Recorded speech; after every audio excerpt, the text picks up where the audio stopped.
for you? Well, there's no one here yet, and the floor is completely engulfed. We're on the floor, and we can't breathe. Okay. And it's very, very, very hot. Okay. All I see is smoke. Oh, please. I'm going to die, aren't I? No. Say your... I'm going to die. Ma'am, say your prayers. We're gonna think positive because you gotta help each other get off the floor. I'm Now, going to die. No, it's so hot. I'm burning up. Hello! Help! hello, ma'am?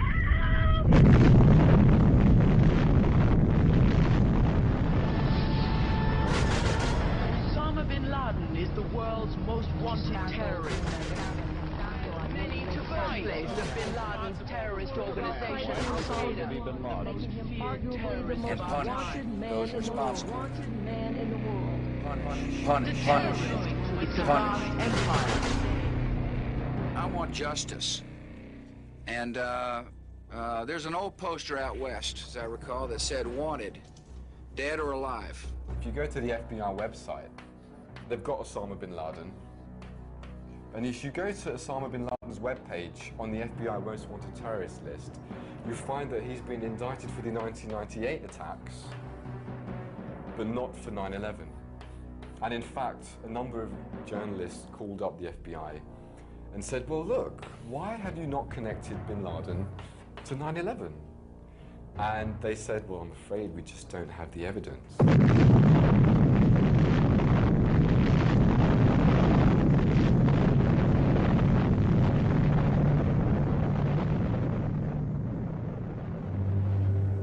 And that's just the beginning.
September 11th, 2001, I was employed by a company called Euro Brokers, and our offices were on the 84th floor of the South Tower, which was the second building to be hit that day with an airplane. And I was working away at my computer, and at 8:46 in the morning, there was this loud boom.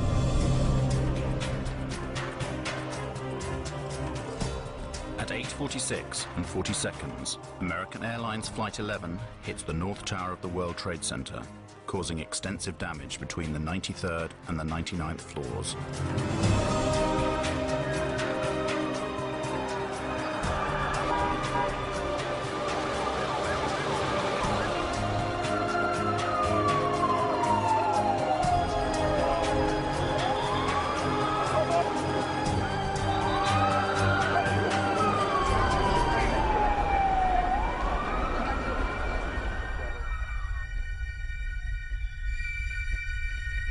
And the announcement from the Port Authority came, "Your attention please. Building 2, our building, Building 2 is secure. There is no need to evacuate Building 2. And 2 or 3 minutes later, I started talking with one fella named Bobby Call. And Bobby told me that he had been down about 8 floors, 10 floors, heard the announcement, and had come back up. And as he was telling me this, boom, boom, this double explosion, and our building shook. At 9:03 a.m., United Airlines Flight 175 hits the South Tower.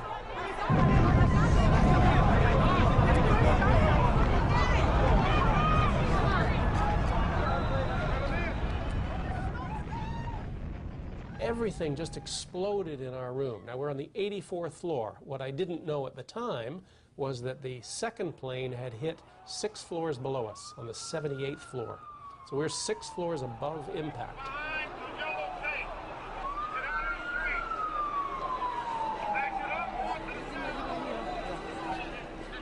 I heard this banging on the wall and this faint scream for help inside the 81st floor. I hooked underneath him and I pulled him up. He said later that I was like Superman, and we came up and over and I fell back down on my back, and this stranger landed on top of me and he gave me this big kiss. We got up, dusted ourselves off, and I said, come on, let's go home.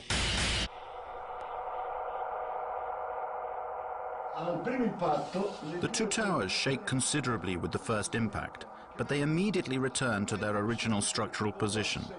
Why? Because they were specifically designed to do this in the event of a plane crash.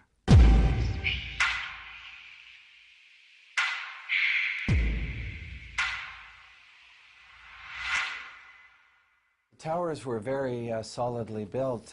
It's like a tree. You see, when you bend a tree, you have all these fibers in the tree, but they're interconnected, so when the tree bends, it can handle that motion.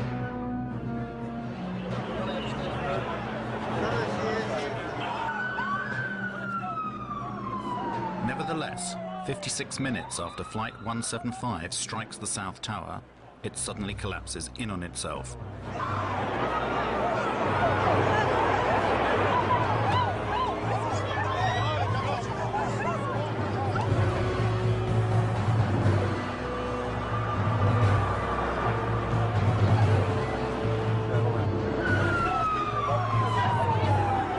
We looked back at the Trade Center, the tower that we just come out of. We started to see it, boom, boom, boom, boom, move.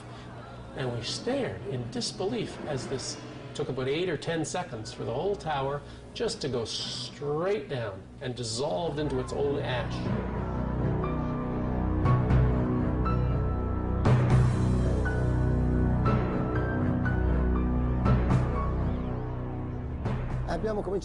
We started to go in, and all of a sudden there were people jumping from the towers. One jumped down and hit a fireman.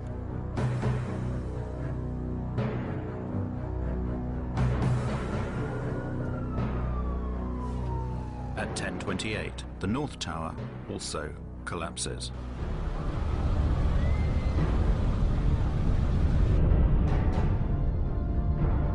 I threw away my oxygen mask to make me lighter. I started running because when I turned around, I saw the tower coming down. Then there was all this dust that got me. Do not hit anybody as you drive.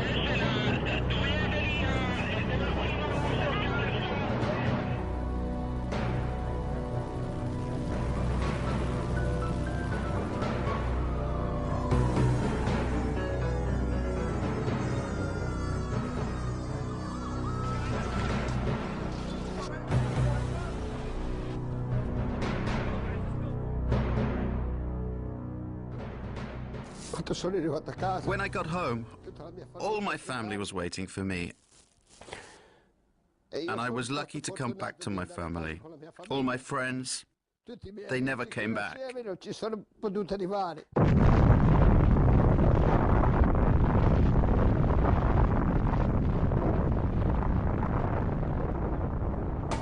The official justification for the inexplicable collapse of the Twin Towers was written by the National Institute of Standards and Technology. Between 2002 and 2006, they studied the demolition of the World Trade Center, reaching the conclusion that the collapse of the towers was caused by the combined effects of the impact of the airplanes and the resulting fires started by these impacts.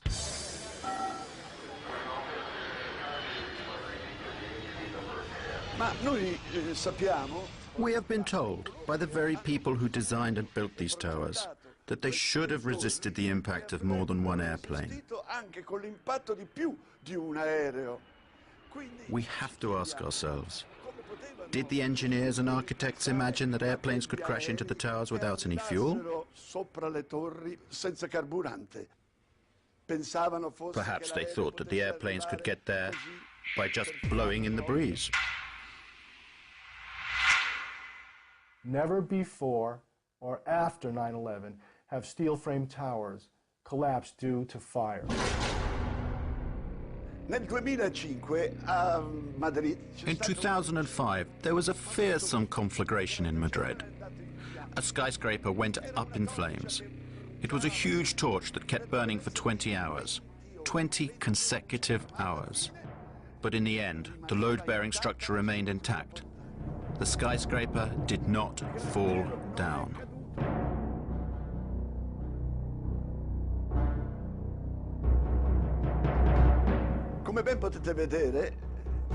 As you can see, the building is enveloped in flames. This skyscraper was not yet complete. It was still under construction. Nevertheless, it remained standing. Something you should note is the white color of the flames. This means that there is a lot of oxygen burning.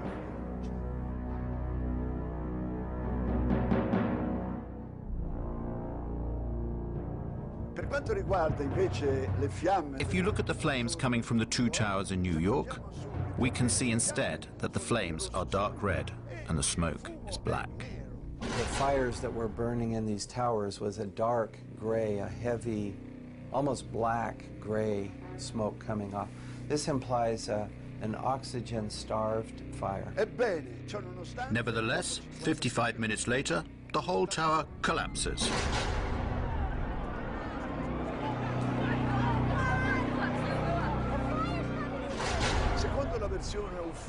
According to the official NIST version of events, at a certain point, the steel structure of the towers gave way. It no longer had the structural strength that it had at the beginning. And all of this was supposed to be because of the immense heat. And here is something difficult to explain. We know that at some point certain people managed to walk down from the top of this tower and cross the point where the fire was strongest. Somehow they reached the bottom of the tower. How did they manage to do that? I don't know. When I looked down there, I didn't see flames. I just sensed that it was the right thing to go and try and test it.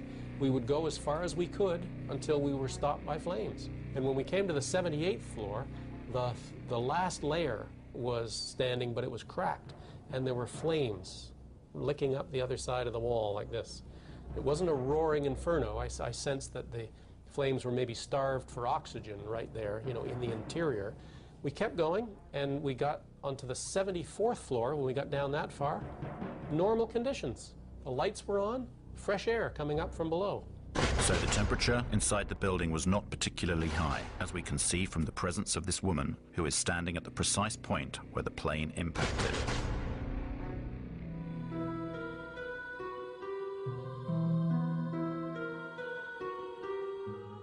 In order to verify the way the buildings collapsed and how the heat had affected the steel, NIST commissioned numerous tests, some of which were conducted by a company called Underwriters Labs.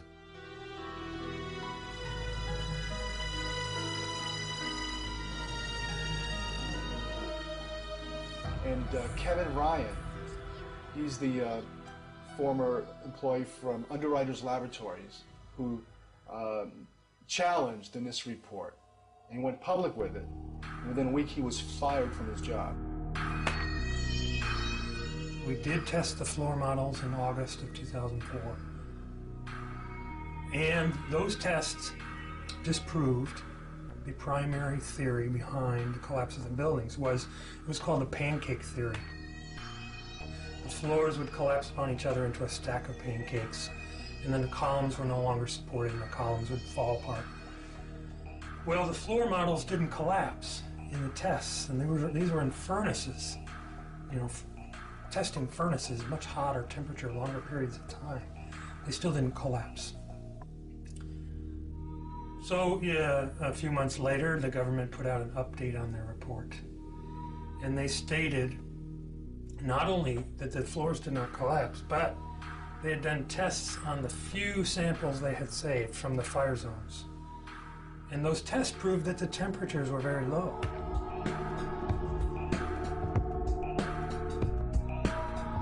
Temperatures were not hot enough to even soften steel. And yet, they're coming out with a summary statement that says that's what actually did happen, that the floors did collapse and the steel did soften.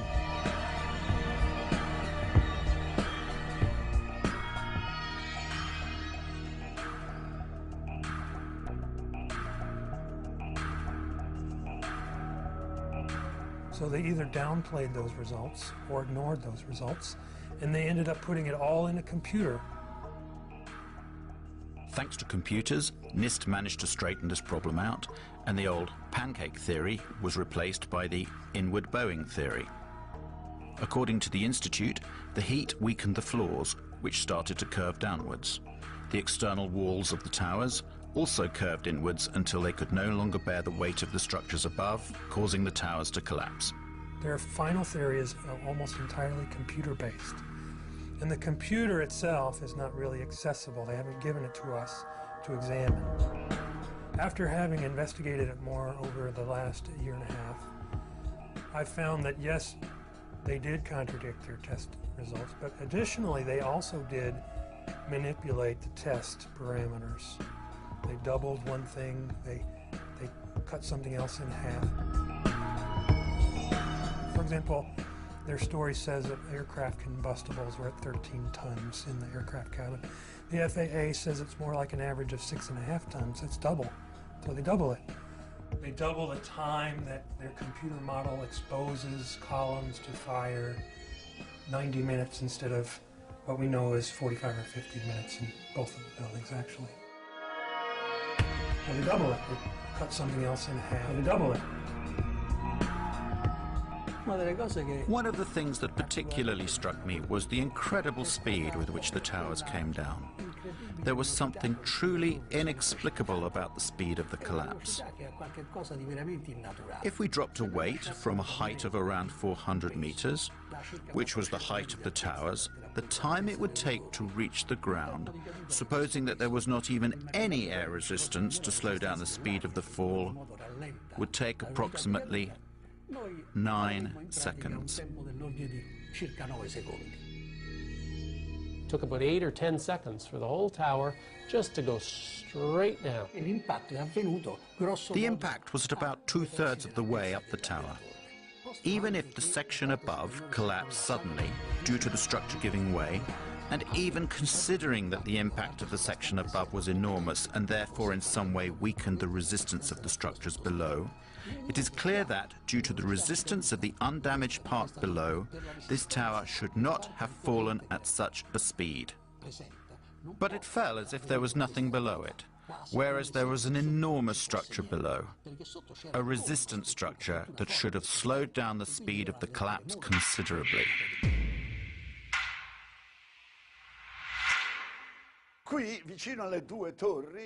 Here, close to the two towers, there was another large tower, which was hit by the debris from the tower that collapsed.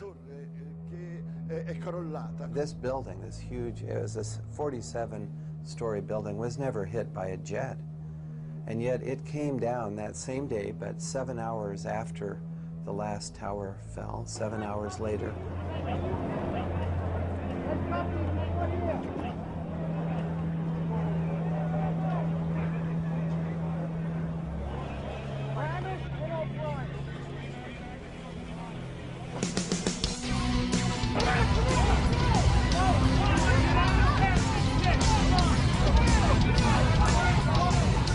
Measure the time of fall. The fall is almost free fall speed.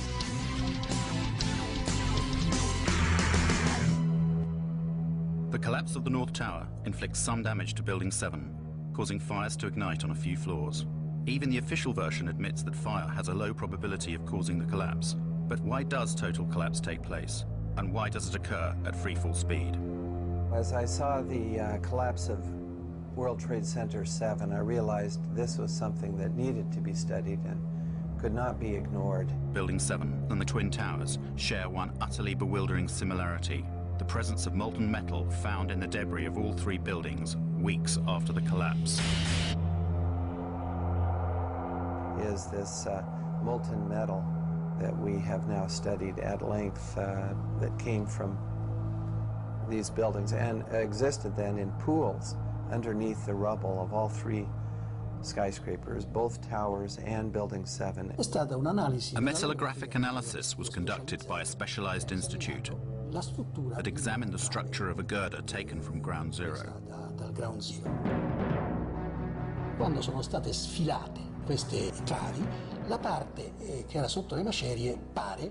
When these girders were extracted from under the rubble, it seems as if parts of them had melted. This is totally inexplicable because the temperatures reached by the fires could only have been 800 degrees at the most. To melt a steel girder, you have to reach temperatures of around 1600 degrees. How could this be?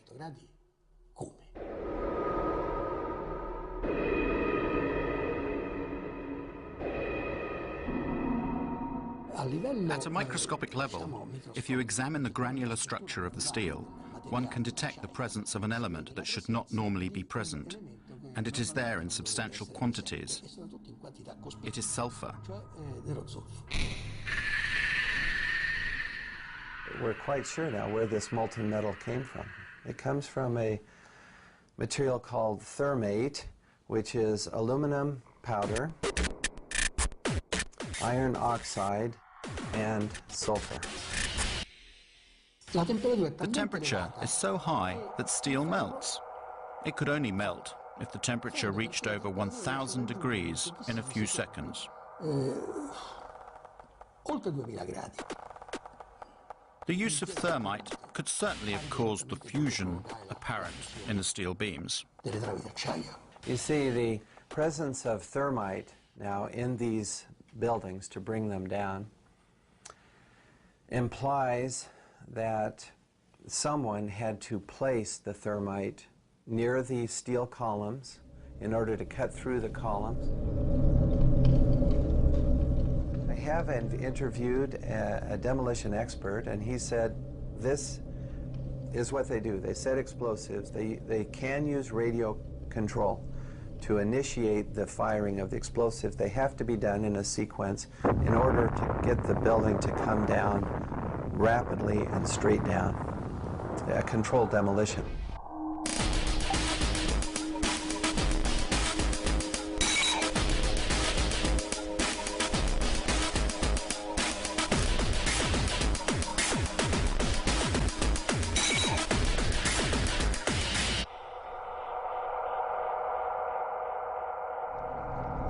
Scientists, we look at different hypotheses, different explanations, but then we have to look at all the data to see which explanation fits the best.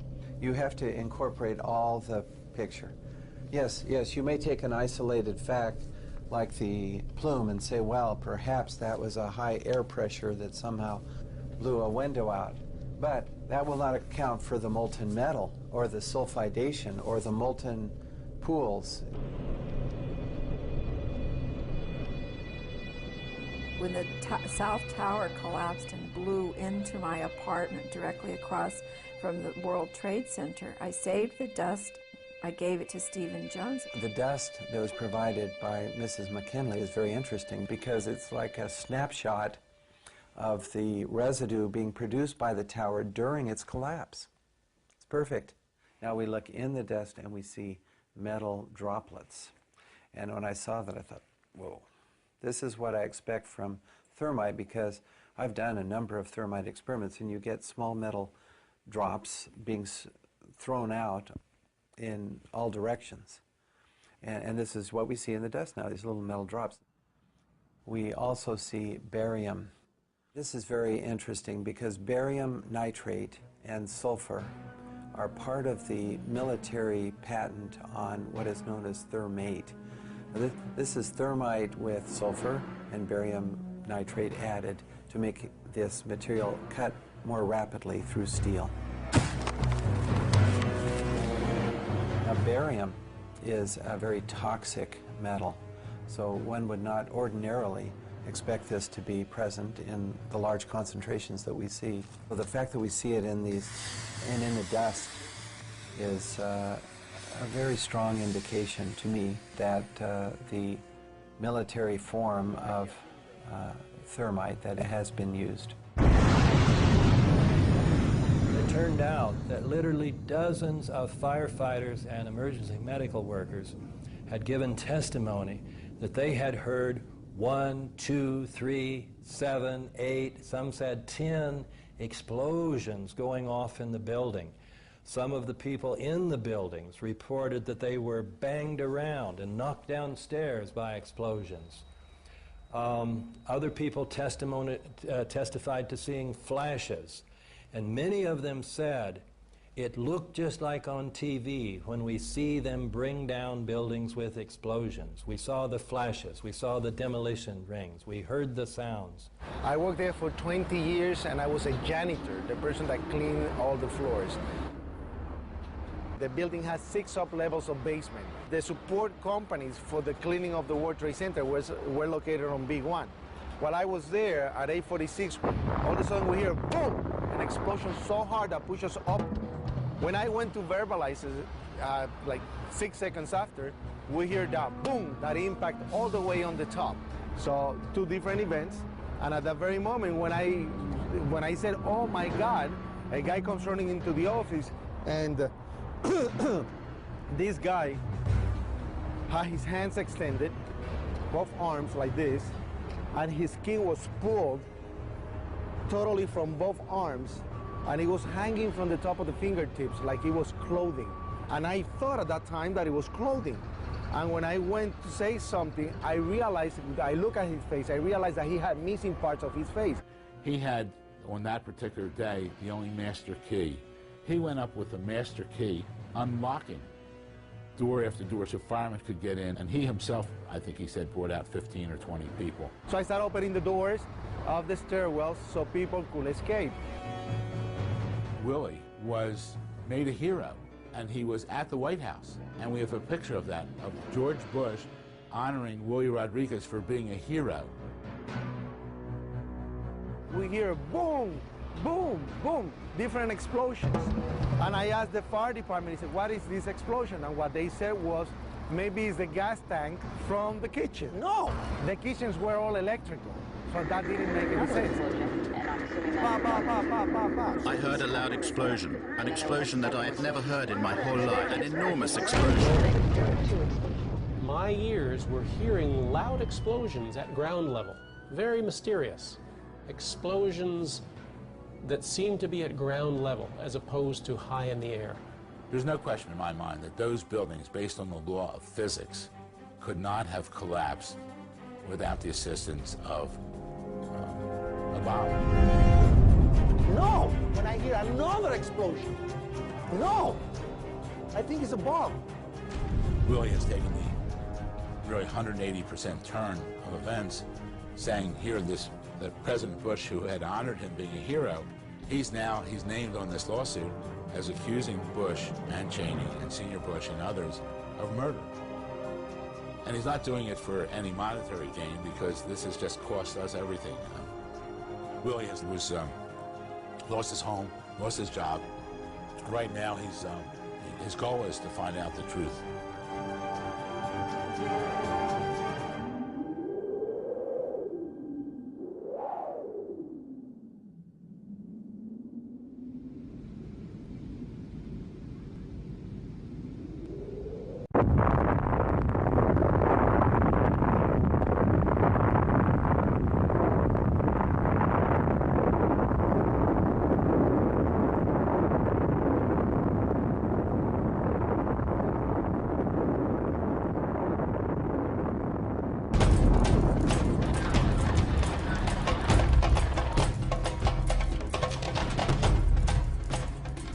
According to the official story of the 11th of September, at 9:37 a.m., American Airlines Flight 77 crashed into the Pentagon. This rare footage shows the scene immediately after the impact, an hour before the entire structure collapsed.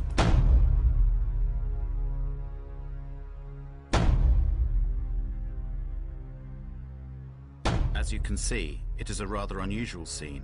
One would reasonably expect to see something of this sort.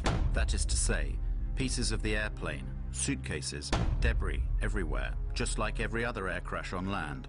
Instead, there is no substantial visual evidence of debris. I have been on some accident investigation sites in the Air Force, and I have never come across any accident scene where there's no telltale evidence of the airplane that crashed. Here we have airplane sites, crash sites, that give zero evidence. Where did the aeroplane go? Did it break up against the wall of the Pentagon? If it had done so, thousands of parts of the plane should have been scattered all over the disaster zone. You know, things like engines and landing gears, and brakes and tires are very difficult to destroy. Very difficult, because they're made out of very high-tempered steel, and I don't believe the airplane could be made to go fast enough to pulverize those things. I've never seen that happen before. You look around, there's a 16-foot hole for an airplane that's 100-some feet wide.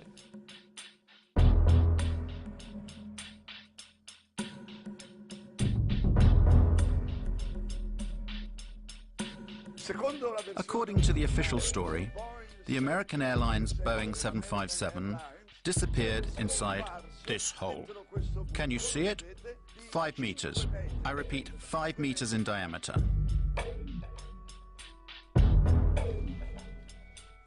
Let's make some calculations.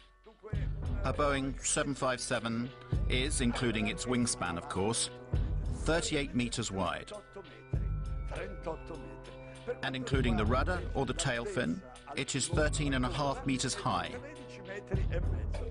To get all of this huge aircraft into a hole 5 meters wide seems rather implausible to me. In this picture, we can see a row of windows on this side and another row on that side. They should have been smashed and destroyed by the wings, and instead they're intact. These windows aren't even broken. For years, the military refused to answer the questions of an increasing number of people who rejected the official version. When the French journalist Thierry Meyssan published the book The Incredible Lie, utterly surreal explanations were put forward to shut the detractors up. One of these maintained that the airplane had been vaporized by the speed and the force of the crash.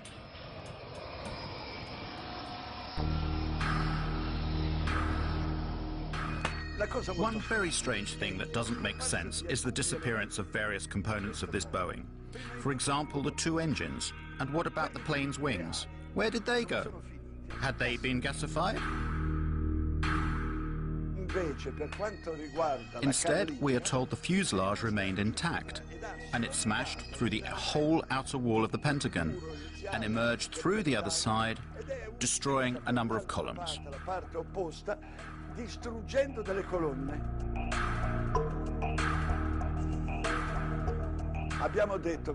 The most solid part of the airplane is, without any doubt, the engines.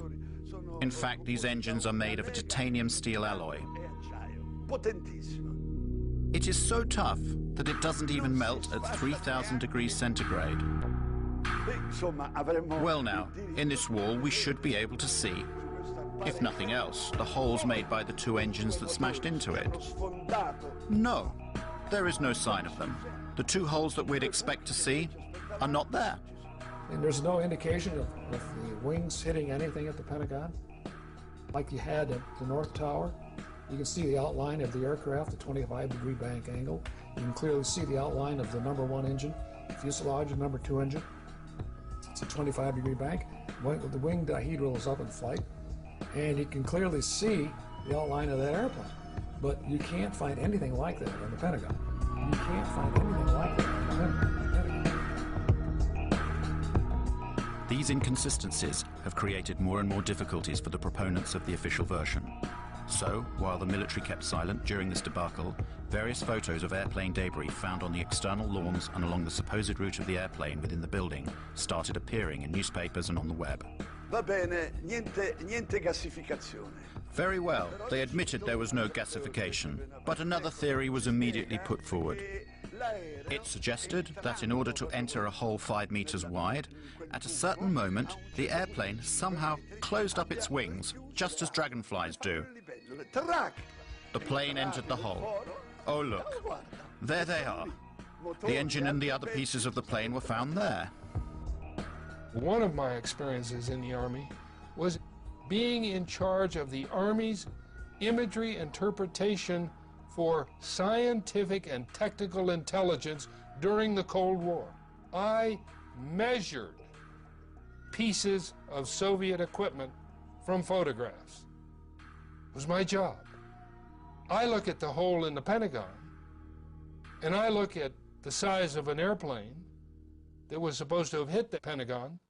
The plane does not fit in that hole. So what did hit the Pentagon? What hit it? Where is it? What hit it? Where is it? What's going on?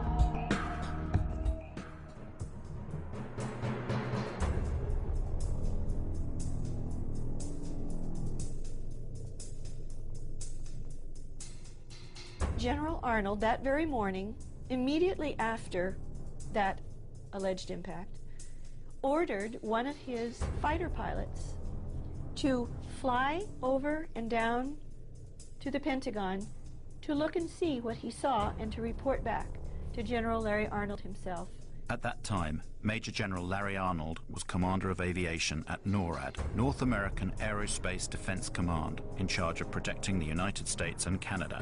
His fighter pilot reported back to him that there was no evidence, zero evidence, of an impact of a plane at the Pentagon.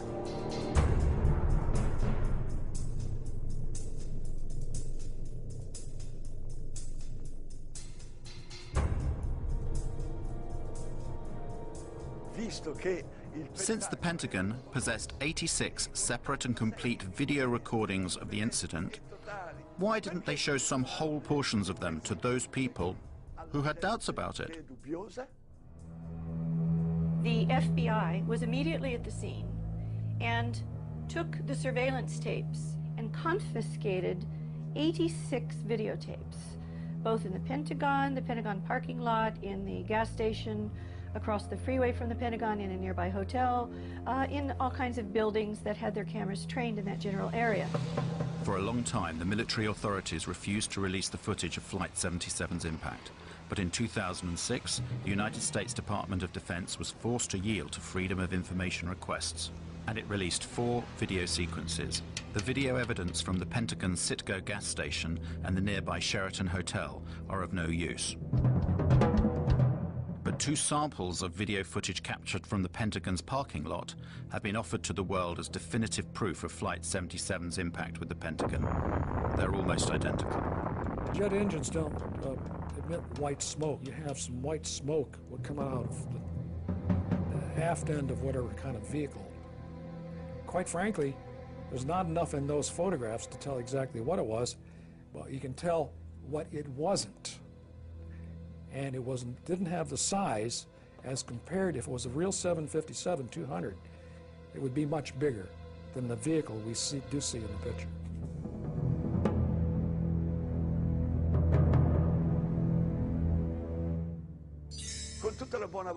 With the best will in the world, can you see an airplane here? The Pentagon tells us you cannot see the airplane because, unfortunately, it passed between one frame and the next. One frame and the next.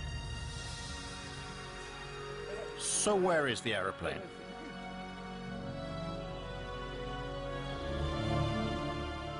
According to FBI agent Jacqueline Maguire, as you can see in this affidavit, only one camera took pictures of the scene, and those are the frames that we've already seen.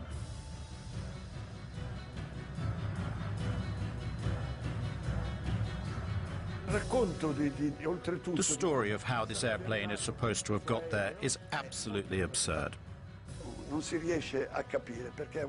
One cannot imagine how, in order to get down to the height of the Pentagon wall, it was able to make a 270-degree turn at a speed of approximately 800 kilometers per hour.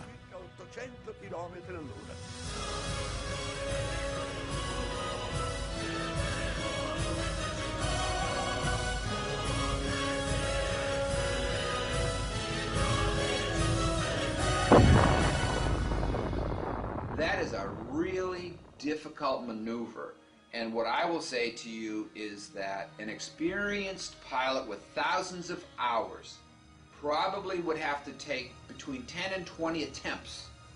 Skilled, thousands of hour pilot, probably 10 or 20 times before they would be able to pull off that maneuver. 757 is not designed to do that. 757 is designed to be basically a cruise ship in the sky. It's not acrobatic, so you just can't do that with one of those big airplanes. The air traffic controllers at the Dulles Approach Control, when they saw this target come in and make this turn, they said, oh, that's a fighter. Because military fighters can do that, okay? And military fighters with autopilots and being flown remotely, they have the structural capability. They are designed to be able to be that acrobatic.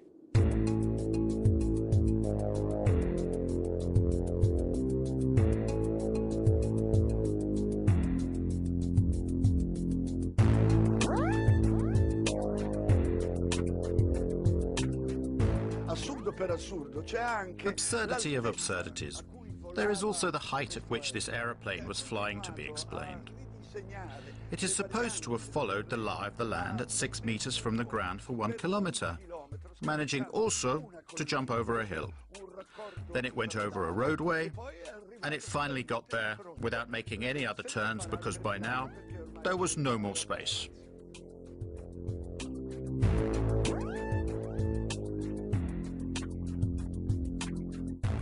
They have the airplane, the story has the Flight 77 was going 530 miles an hour, 460 knots, and it can't go that fast on level flight, down that low. If you're up high, the true airspeed can go up and it can go that fast, but not down low. The air is too dense. I challenge any pilot anywhere. Give him a Boeing 757, tell him to do 400 knots 20 feet above the ground for half a mile. Can't do. It's aerodynamically impossible. So the story of how the airplane hit the Pentagon just doesn't make any sense at all.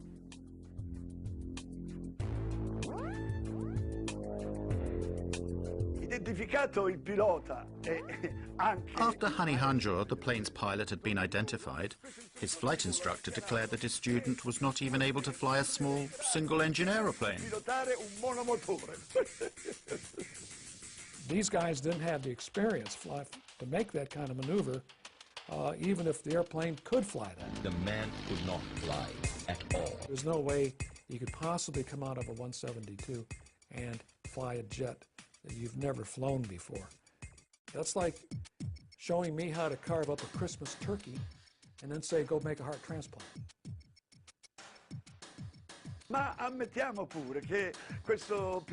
Even if we suppose that such an incompetent pilot had the opportunity to fly a Boeing 757, we still have to ask ourselves how he managed to violate the most heavily protected airspace in the world.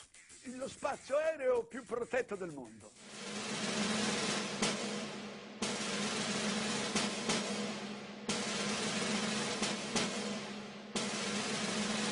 No untracked aircraft get near the Pentagon and near the White House. It just doesn't happen. In Washington, D.C., we have one of the most restricted airspaces in the world. It's called P-56. It has a separate radar tracking system and a separate military response system. P-56 is that restricted airspace that is around the Pentagon and the White House, and it is a highly, highly, highly sensitive area. There are supposed to be no unknown aircraft that can go through there. That has an air defense identification zone in a 50-mile radius around D.C., and then it has a protected zone 17 miles around the Washington Monument and an inner protected zone 3 miles around the Capitol. That space is essentially unbreachable. It has to be because of the importance of the buildings there. It's like an aviation no man's land. Nobody goes in there. Nobody. They have F-16 and F-18 jets at Andrews Air Force Base, about 10 miles south of D.C. They also have the 113th National Guard Air Wing at Anacostia Naval Air Station that can send scrambler jets up in a very short period of time. Both are in place that day. Neither one responds at all until after the Pentagon is hit. In addition to that, the Pentagon has its own defenses. If a plane, any kind of a plane, was coming in towards the Pentagon, why didn't the anti-aircraft missiles batteries that are there, why didn't they fire to protect the building? This is, after all, the most heavily protected building on the planet. That craft had to have been a military craft, because only the military craft put out a signal. It's called an Identify Friend or Foe IFF device. And only the military craft would be allowed to approach the building. The two radar systems that the military radars, defensive radar systems, read are a civilian transponder and a military transponder. Military transponder is called IFF. Civilian aircraft do not have an IFF transponder. They are not given that capability, okay? So if there was a 757, American 757, that went into the Pentagon, for example, and it shut off its transponder, it didn't have a military IFF transponder on it. So it was a primary target. It's a primary target going into that airspace. Should have been shot down. What I'm describing to you is a breakdown in standard operating procedure by FAA, NORAD, P-56, and the Pentagon, all on the same day, in the middle of, after 9/05, what was known nationally to be a terrorist attack. And it makes no sense. Nobody goes in there. This is, after all, the most heavily protected building on the planet. This doesn't make any sense at all.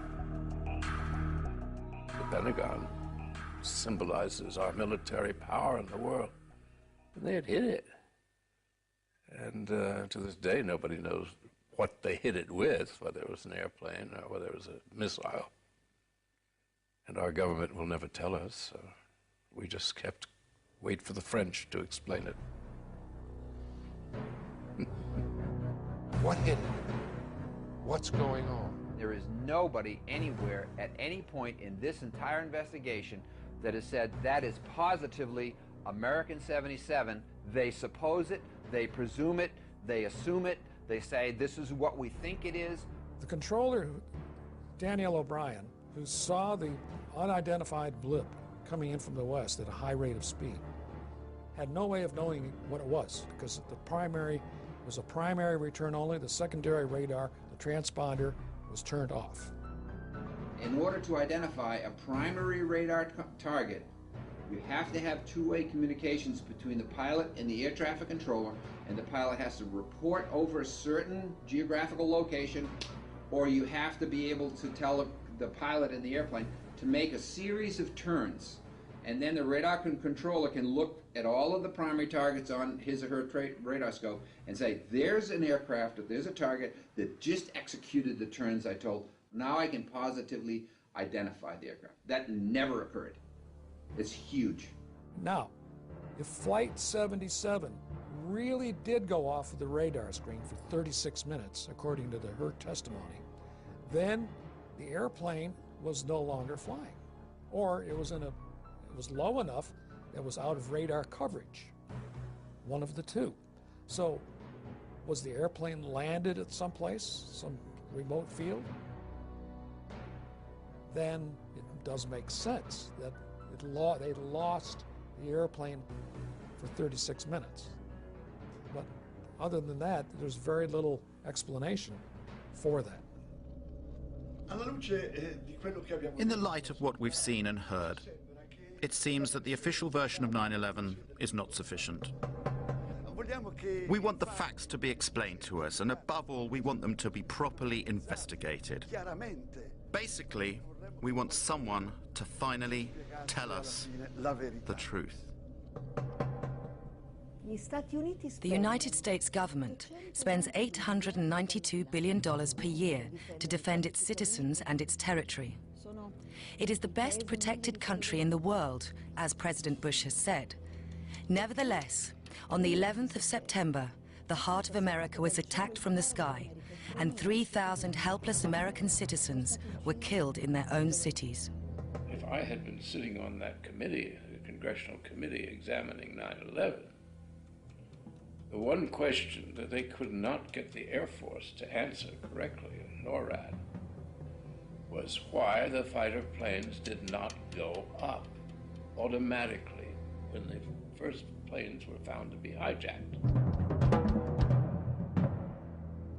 Anytime an airliner goes off course or loses radio communication or loses its transponder signal, anytime any one of those three things happen, the aircraft is supposed to be intercepted.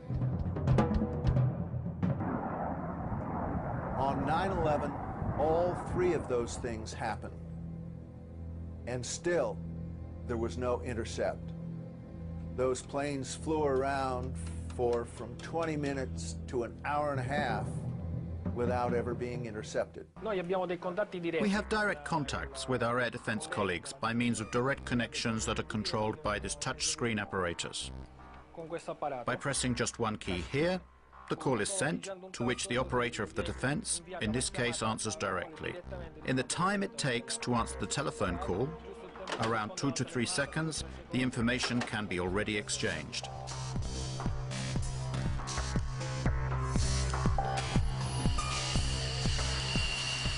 So why weren't the 4 hijacked planes intercepted and shot down? Military jets travel much faster than passenger aircraft. It would have been easy for them to catch up the jet planes before they crashed. This airplane can reach a maximum speed of Mach 2.05. This means it exceeds twice the sound barrier. This is approximately 2,400 kilometers per hour.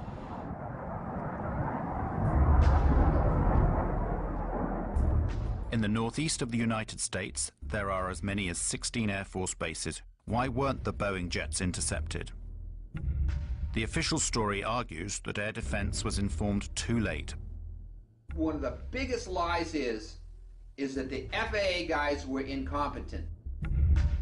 When we lose an airplane, we take action. We do not sit, we do not delay, we go to protocol. Boom, boom, boom, boom, boom.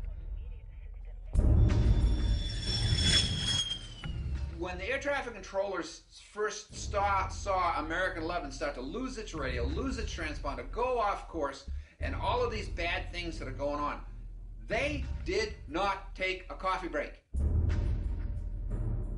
67 times in that year, 2001, up till September, there had been air emergencies.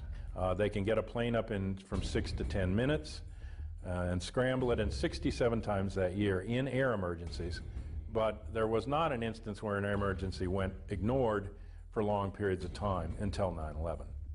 A lot of people down the road say, well, the president had to give authority to shoot aircraft down and stuff like that. That is not true. An interceptor pilot has the responsibility and the authority on his or her own to shoot down an airplane if they think the situation calls for it, and this is how it would be. You don't have to wait for a military command. You don't have to wait for orders of any kind. That's not an option. That's the law. It's inherent in being a fighter pilot. You know that's what you have to do, unless somebody has told you to stand down. Before 1970, we had one form of scrambling aircraft, and it was immediate, bang, bang, bang. Then in the 1970s, we had some hijackings come into our civil airspace, and that wasn't a quick response. What we did in that is we didn't want the hijackers to know that we were there, so we didn't rush the fighters off the ground, and we kind of snuck them up behind the aircraft. So we put a second protocol in, and the reason that the hijacking protocol is slow is because you had to get Pentagon approval before you could release your fighters. Those two type of protocols lasted until June 1st, 2001, 3 months before 9/11. In June of 2001, Rumsfeld and the Pentagon and the military changed the procedures, and instead of having 2 protocols, one fast, one slow, they went to 1 protocol, slow. If we had reacted to the in-flight emergency immediately, the fighters would have been up and on the way, and those aircraft would never, ever have reached their targets. But when the center controllers came to notifying the military, okay, because they had only one protocol to work with. That protocol went through the Pentagon. Guess what? Guess who didn't answer the phone? Sorry, it was the Pentagon. Here's an analogy that I can give that would help out the common person here.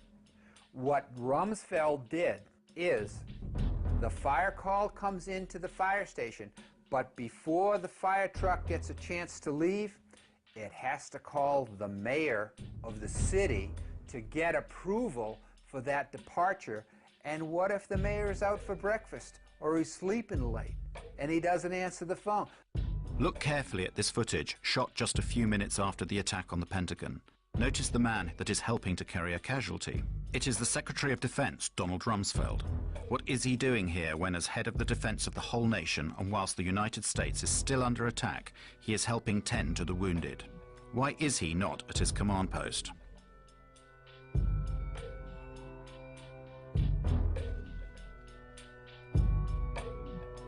The phone calls went to the Pentagon. It went through the military, and the military was sitting there saying, oh, hey, don't answer, don't answer that phone, whatever it might be.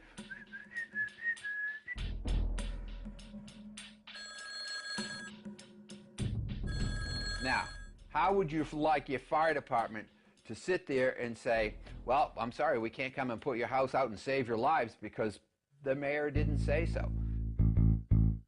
And on 9/12, they changed the protocols again back to the first protocol, which was the fast scrambles, and that's what it is today.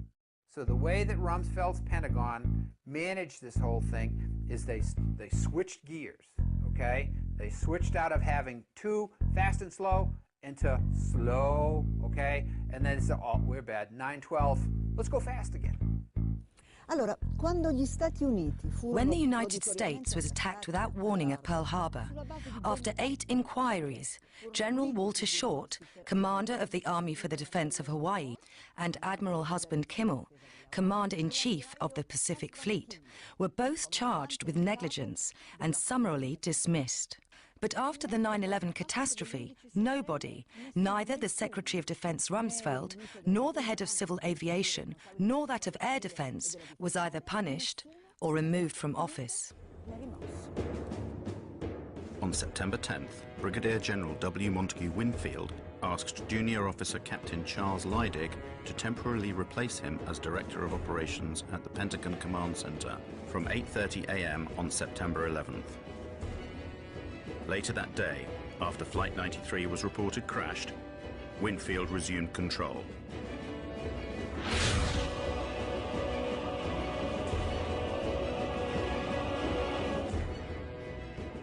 Captain Leidig had only just completed.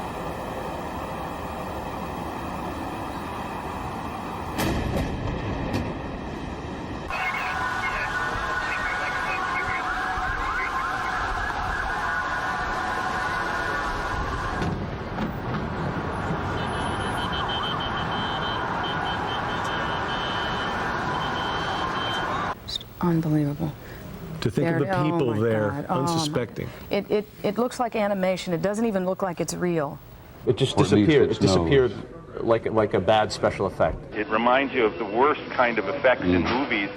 When the plane flew into one of the two towers which we saw before our eyes, you thought, well, it's like the graphic artist, isn't it? I would suspect that after something like this, people will say, we're willing to sacrifice some liberties in order to get the security. Okay, thanks. Khalid Sheikh Mohammed described the design of planned attacks on buildings inside the U.S. and how operatives were directed to carry them out.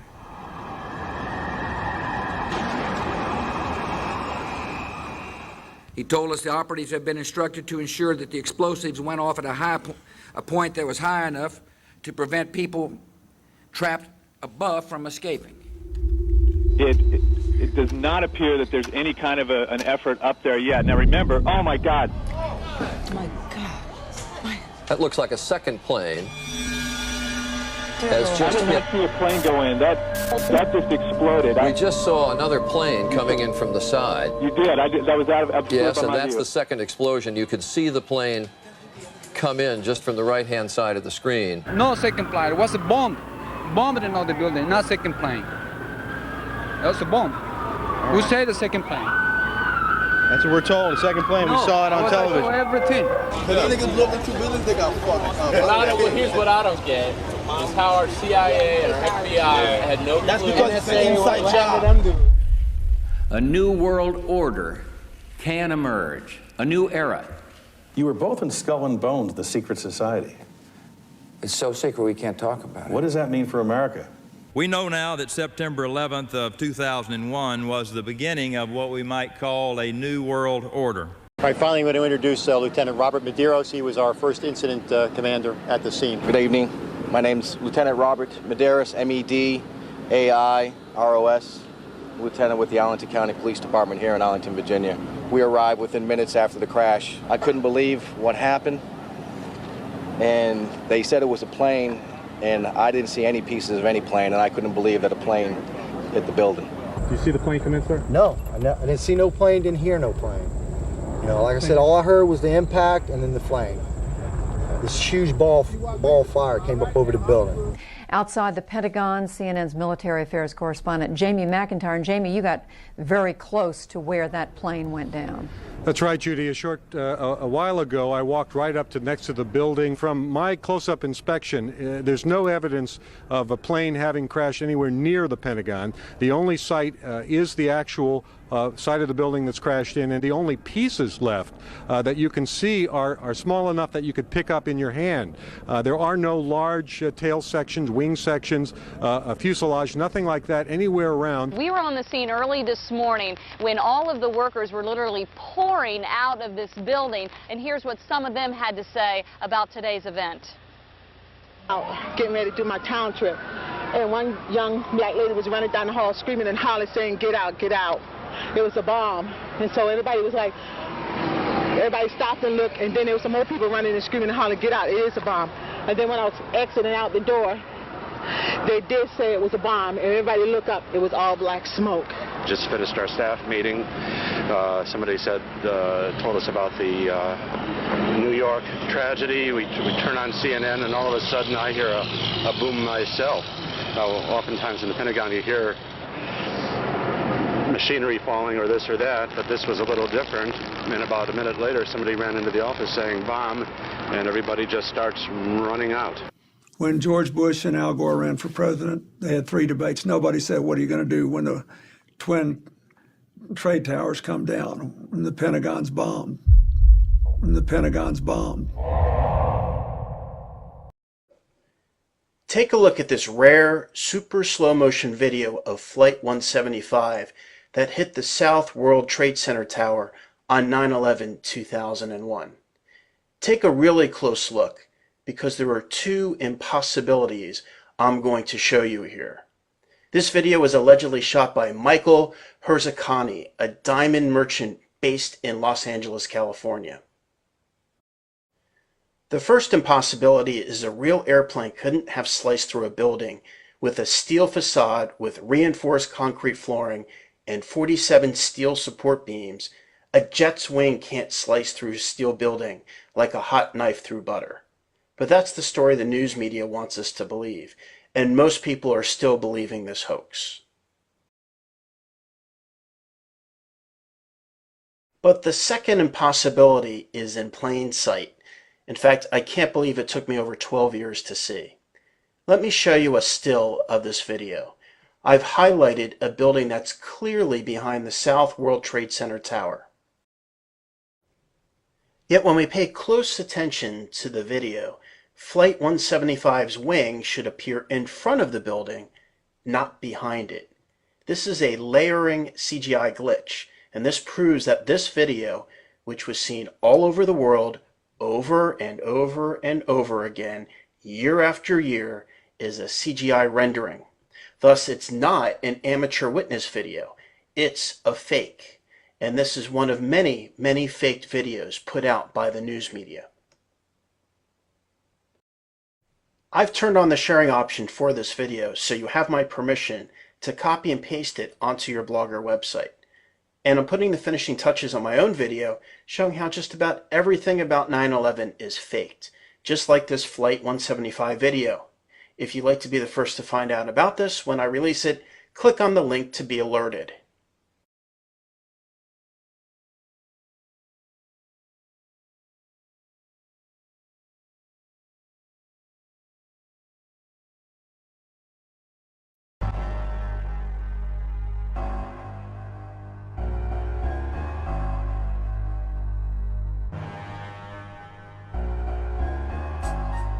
This newly compiled footage from the National Institute of Science and Technology is going to blow you away. Pay attention to the details. Do you see anything strange?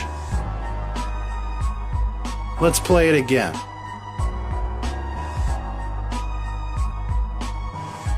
How about now? Do you see anything strange? If you pay attention, without any doubt, you can see the nose of this plane exit the other side of the building. You've seen this exact same footage before, but from a different angle. Now in this image, you can see the impact a bird can have on a plane. It's devastating to say the least. And yet we've been led to believe that a plane is more powerful than structural steel, that a plane meant to be lighter than air can cut through steel like a hot knife through butter. Now in this video, you can see that a bus cannot drive through a concrete wall. So what makes people think that a plane can fly through structural steel? The US government wanted to test what would happen if a plane crashed into the concrete walls of a nuclear power station. The jet sets off, bolted to a track to prevent takeoff. It's doing 500 miles an hour.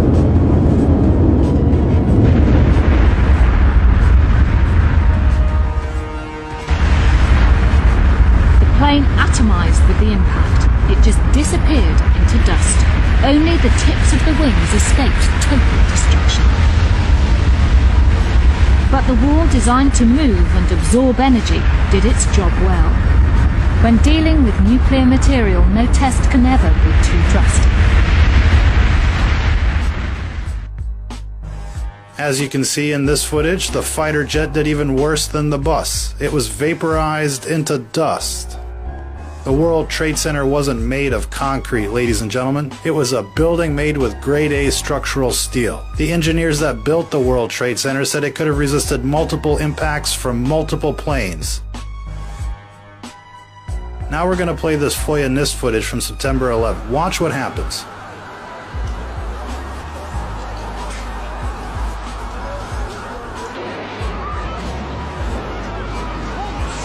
Did you notice the cutscene? That's how the footage was released, with a cutscene. In other words, they cut out the approach of the plane that hit the second tower. Let's watch this again. Now just before the cutscene, we can actually see the time this footage was taken. 9:04.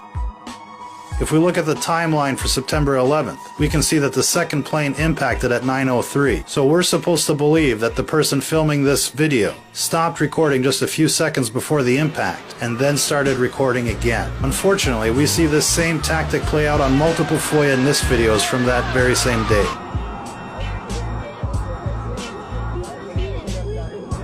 In this video, they did it again.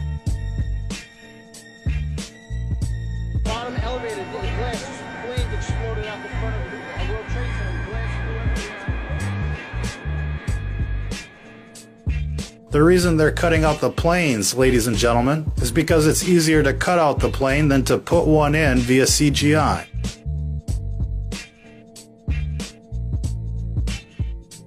In this footage, we can see the wingtip disappear behind the corner of the building. And in this video, the entire wing disappears. Would it surprise you to know that the person that recorded this footage is the head of the MIT Media Lab? MIT level CGI, ladies and gentlemen. It's either that or a mega bunker-busting cruise missile with wings.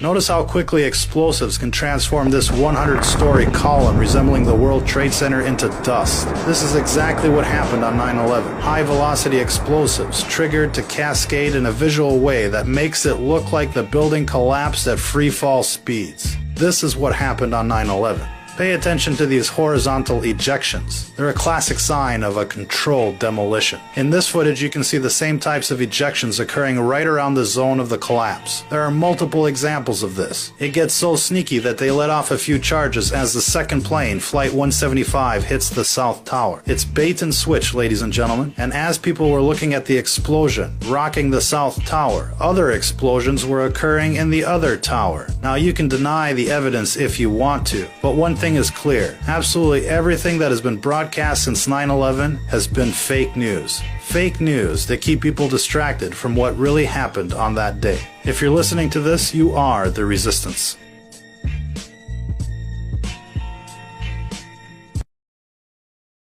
You're listening to The Corbett Report.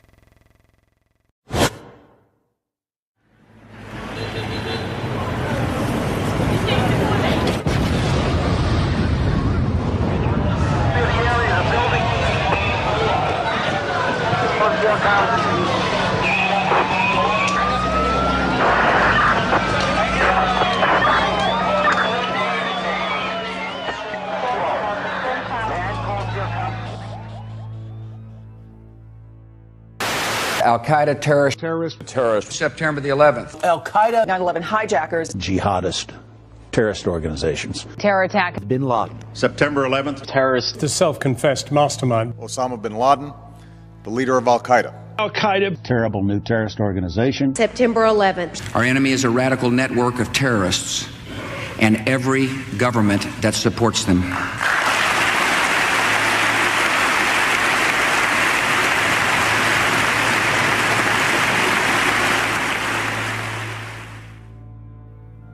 Forget for one moment everything you've been told about September 11th, 2001. Instead, let's ask ourselves one question. What was 9/11? A terrorist atrocity? An attack on America? The first salvo in a new war? A day that changed everything? The question may seem simple, but how we answer it is of vital importance. It determines how we proceed with our investigation of that day. And once you strip away the emotional rhetoric and the fear-inducing imagery, we're left with the simple truth. 9/11 was a crime. And as with any crime, there is one overriding imperative that detectives must follow to identify the perpetrators. Follow the money. This is an investigation of the 9/11 money trail.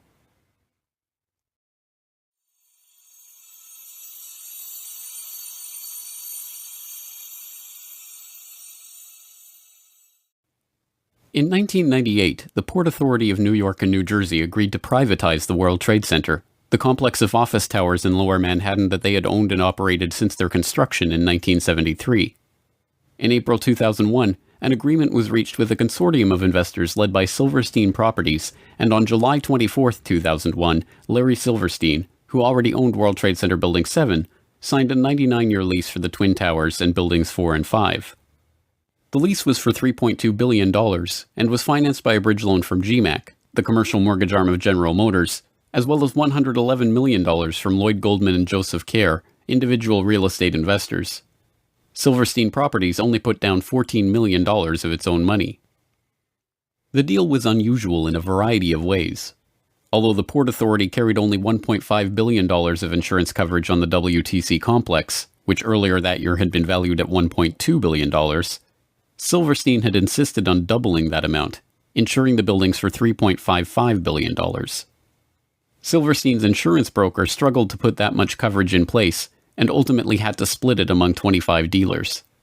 The negotiations were so involved that only temporary contracts were in place for the insurance at the time the lease was signed, and by September the contracts were still being finalized. Silverstein's group was also explicitly given the right to rebuild the structures if they were destroyed, and even to expand the amount of retail space on the site if rebuilding did take place. Within hours of the destruction of the Twin Towers on September 11th, Silverstein was on the phone to his lawyers, trying to determine if his insurance policies could construe the attacks as two separate insurable incidents rather than one. Silverstein spent years in the courts attempting to win $7.1 billion from his $3.55 billion insurance policy, and in 2007 walked away with $4.55 billion, the largest single insurance settlement ever. As soon as the deal was announced, Silverstein sued United and American Airlines for a further $3.5 billion for their negligence in the 9/11 attacks, a claim that was struck down by the courts but is still on appeal. Perhaps even more outrageously, in a secret deal in 2003, the Port Authority agreed to pay back 80% of their initial equity in the lease, but allowed the Silverstein Group to maintain control of the site. The deal gave Silverstein, Goldman, and Kerr $98 million of the $125 million they put down on the lease, and a further $130 million in insurance proceeds that were earmarked for the site's rebuilding. In the end, Silverstein profited from the 9/11 attacks to the tune of $4.5 billion and counting. But that's the 9/11 insurance heist you saw. There was a much deeper, more complex, and well-hidden heist that was taking place behind closed doors on September 11th, 2001, deep in the heart of the World Trade Center itself. Marsh & McLennan is a diversified risk, insurance, and professional services firm with over $13 billion in annual revenue and 57,000 employees. In September of 2001, 2,000 of those employees worked in Marsh's offices in the World Trade Center. Marsh occupied floors 93 to 100 of the North Tower, the exact area of the impact and explosion.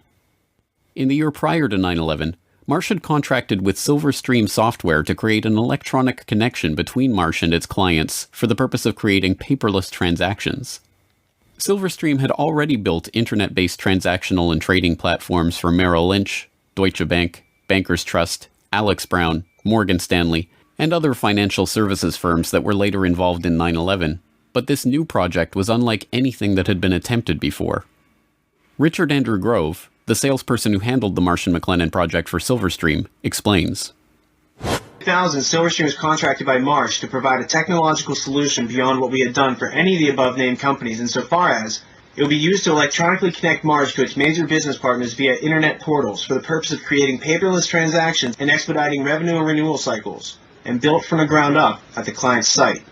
Silverstream provided a specific type of connectivity that was used to link AIG and Marsh & McLennan, the first two commercial companies on the planet to employ this specific type of transaction, and in fact, Marsh was presented with something called the Accord Award, ACORD, in the summer of 2001 for being the first commercial corporation to do so. And what you should take away from that is this.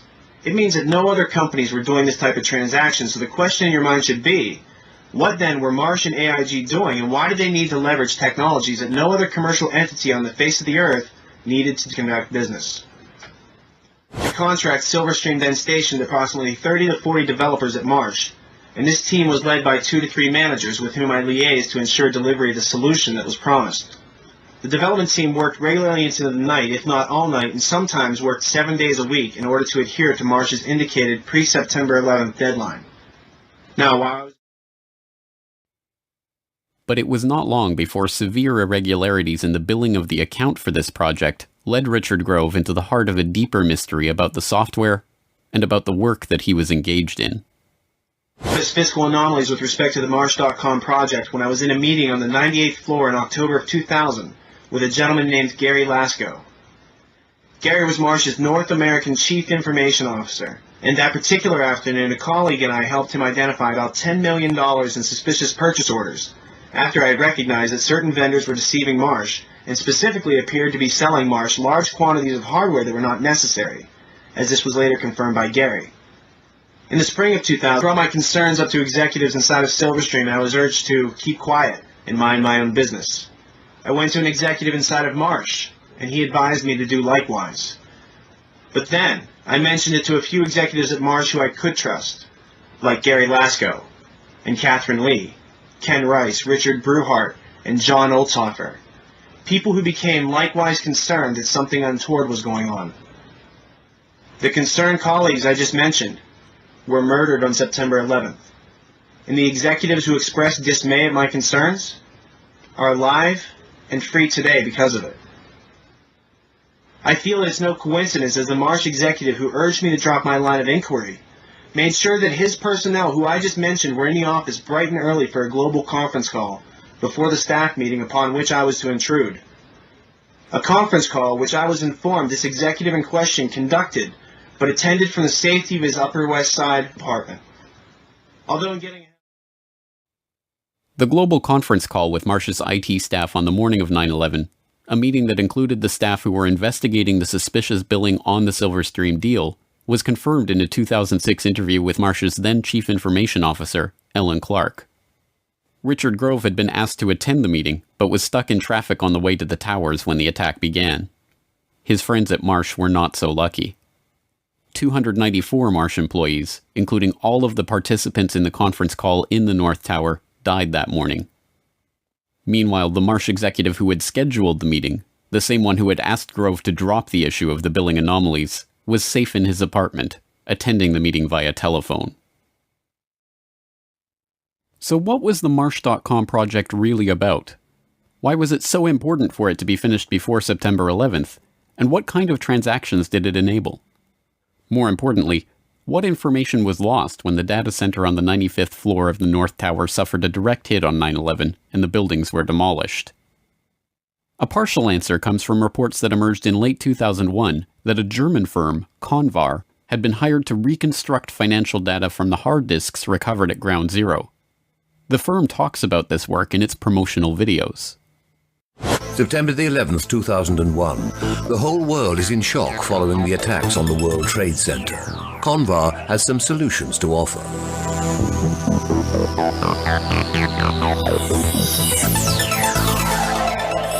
Data stored on countless hard drives retrieved from the collapsed towers was believed to have been lost, but Convar specialists can render irreplaceable information readable again at Europe's only high-security data recovery center.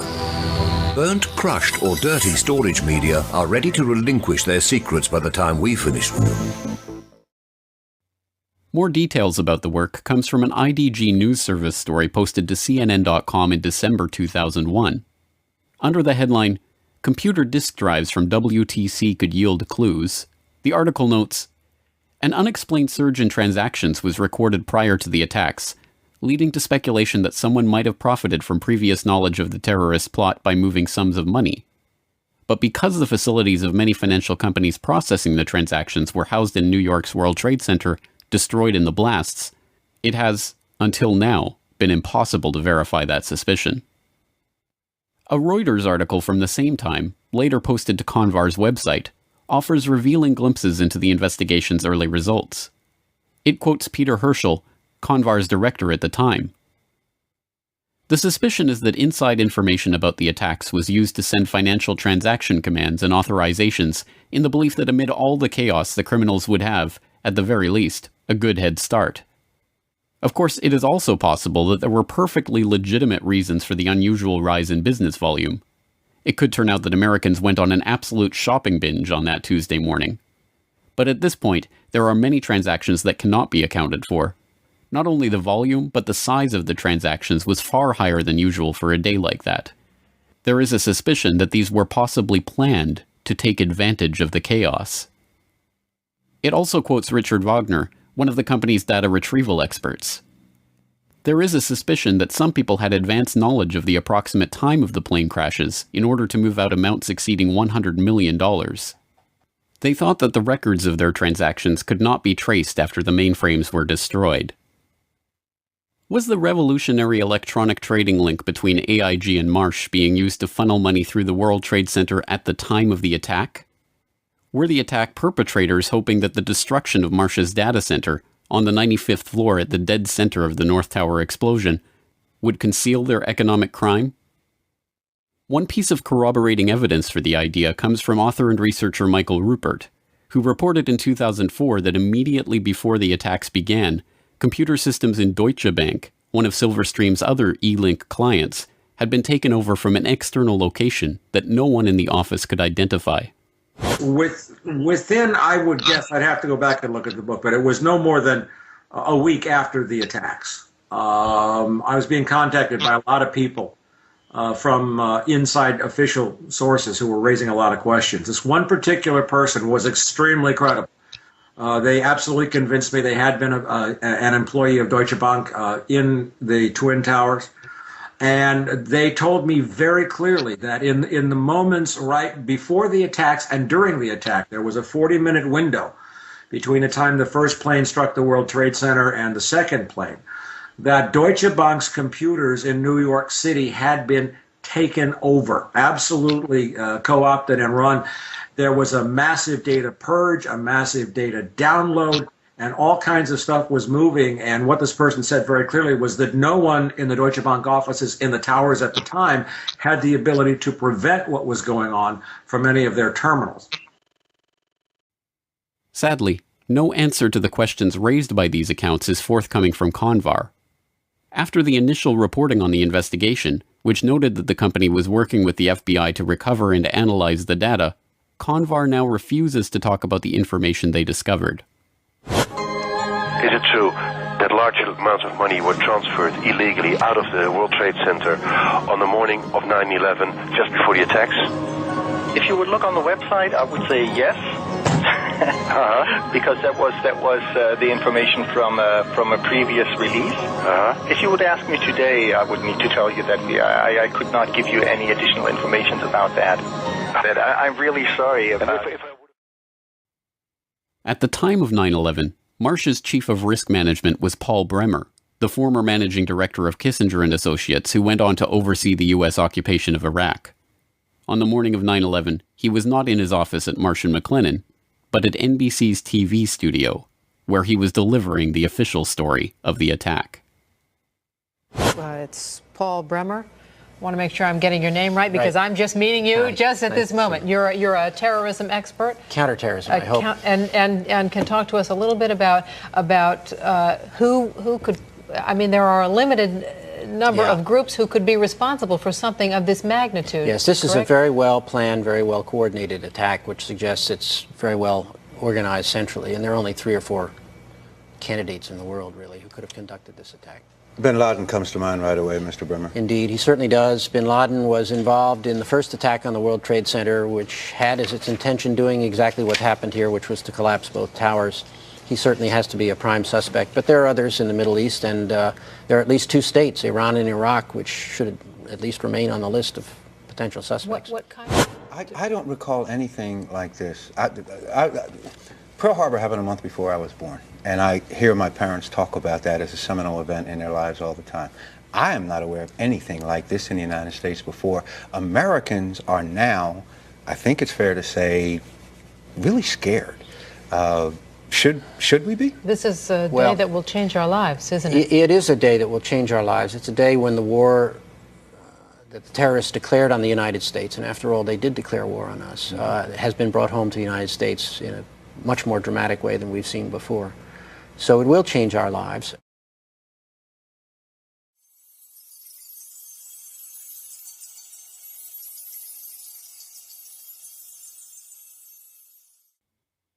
On September 12, 2001, before the dust had even settled on Ground Zero, the Securities and Exchange Commission opened an investigation into a chilling proposition: that an unknown group of traders with advanced knowledge of the 9/11 plot had made millions betting against the companies involved in the attacks.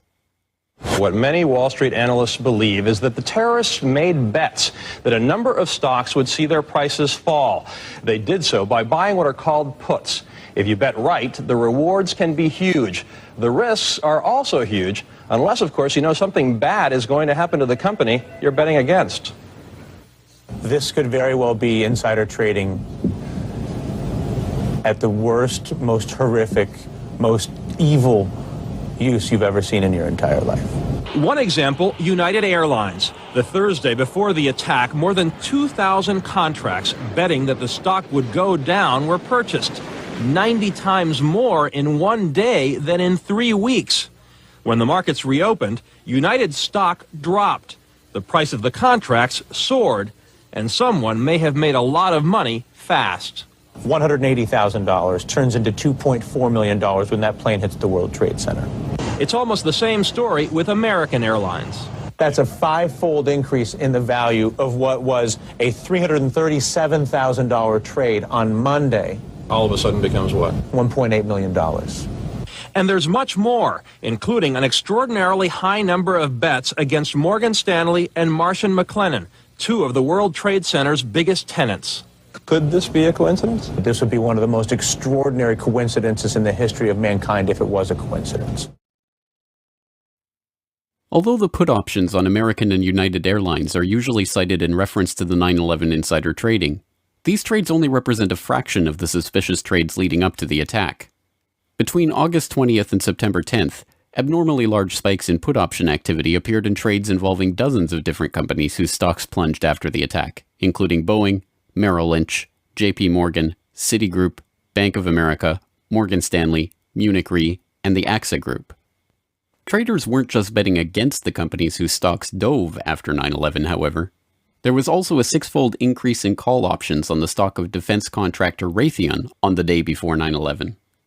The options allowed the traders to buy Raytheon stock at $25. Within a week of the attack, as the American military began deploying the Raytheon-supplied Tomahawk missiles they would eventually use in the invasion of Afghanistan, the company's share price had shot up 37% to over $34. The SEC weren't the only ones interested in this particular 9/11 money trail either. Investigations into potential insider trading before the attacks were opened by authorities around the globe, from Belgium to France to Germany to Switzerland to Japan. It wasn't long before this global financial manhunt started yielding clues on the trail of the terror traders. On September 17th, Italian Foreign Minister Antonio Martino, addressing Italian Consob's own investigation into potential 9/11 trading, said, "I think there are terrorist states and organizations behind speculation on the international markets." By September 24th, the Belgian finance minister was confident enough to publicly announce Belgium's strong suspicions that British markets may have been used for transactions. The president of Germany's central bank was the most adamant. "What we found makes us sure that people connected to the terrorists must have been trying to profit from this tragedy." These foreign leaders were not alone in their conviction that insider trading had taken place. University of Chicago finance professor George Constantinides, Columbia University law professor John Coffey, Duke University law professor James Cox, and other academics, as well as well-known options traders like John Najarian, all expressed their belief that investors had traded on advanced knowledge of the attacks. The scale of the SEC investigation was unprecedented, examining over 9.5 million securities transactions, including stocks and options in 103 different companies trading in 7 markets, 32 exchange-traded funds, and stock indices. The probe drew on the assistance of the legal and compliance staff of the 20 largest trading firms and the regulatory authorities in 10 foreign governments. The Commission coordinated its investigation with the FBI, the Department of Justice, and the Department of the Treasury. The results of this investigation? We have not developed any evidence suggesting that those who had advanced knowledge of the September 11th attacks traded on the basis of that information. Although this sounds like the investigation did not find evidence of insider trading, a second look reveals the trick. They are not saying that there was no insider trading, only that there is no evidence that those who had advanced knowledge of the September 11th attacks participated in such trading. But this begs the question, who had that advanced knowledge, and how did the SEC determine this? The 9/11 Commission report begs the question even more blatantly in their treatment of the anomalous put option activity on United Airlines stock on September 6th. 95% of the puts were placed by a single US-based institutional investor with no conceivable ties to Al-Qaeda. Again, it is taken as a foregone conclusion that a lack of ties to Al-Qaeda means there could not have been advanced knowledge of the attack, even if the evidence shows that insider trading took place. To be sure, insider trading almost certainly did take place in the weeks before 9/11. Although some have used the Commission report to conclude that the story was debunked, the intervening years have seen the release of not one, not two, but 3 separate scientific papers concluding with high probability that the anomalous trading was the result of advanced knowledge. In Unusual Option Market Activity in the Terrorist Attacks of September 11, 2001, University of Chicago professor Alan Potishman concluded, "Examination of the option trading leading up to September 11th reveals that there was an unusually high level of put buying. This finding is consistent with informed investors having traded options in advance of the attacks." In Detecting Abnormal Trading Activities in Option Markets, researchers at the University of Zurich used econometric methods to confirm unusual put option activity on the stocks of key airlines, banks, and reinsurers in the weeks prior to 9/11. And in Was There Abnormal Trading in the S&P 500 Index Options Prior to the September 11th Attacks, a team of researchers concluded that abnormal activity in the S&P Index Options market around the time of the attack is consistent with insiders anticipating the 9/11 attacks. The only question, then, is who was profiting from these trades, and why was no one ever indicted for their participation in them? One lead is pursued by researcher and author Kevin Ryan. In Evidence for Informed Trading on the Attacks of September 11th, he examines an FBI briefing document from 2003 that was declassified in 2009. It describes the results of FBI investigations into 2 of the pre-9/11 trades that the Bureau had identified as suspicious, including the purchase of 56,000 shares of Stratesec in the days prior to 9/11. Stratesec provided security systems to airports, including, ironically, Dulles Airport, as well as the World Trade Center and United Airlines, and saw its share price almost double when the markets reopened on September 17, 2001. The trades traced back to a couple whose names are redacted from the memo, but are easily identifiable from the unredacted information. Mr. and Mrs. Wirt D. Walker III, a distant relative of the Bush family and business partner of Marvin Bush, the president's brother. The document notes that the pair were never even interviewed as part of the investigation, because it had revealed no ties to terrorism or other negative information. In addition to begging the question, this characterization is provably false, as Ryan noted in a conversation with financial journalist Lars Schall. Wirt Dexter Walker at Strategic hired several people from a company called the Carlyle Group. And the Carlyle Group had bin Laden family members as investors.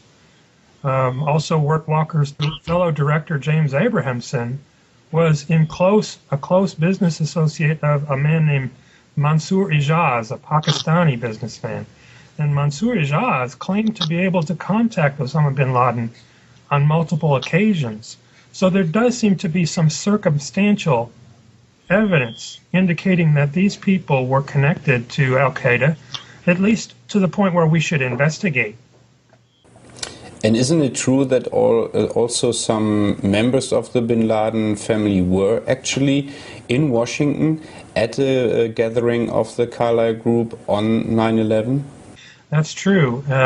The Carlyle Group had a meeting at the Ritz-Carlton Hotel in Washington on September 11th, and present there were former President George H.W. Bush, James Baker, and the brother of Osama bin Laden.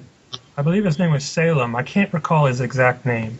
But they were there, investors from the bin Laden family, meeting with Carlyle Group representatives in Washington on September 11th. Was this why the FBI thought better of questioning Walker over his highly profitable purchase of Strategic shares right before 9/11?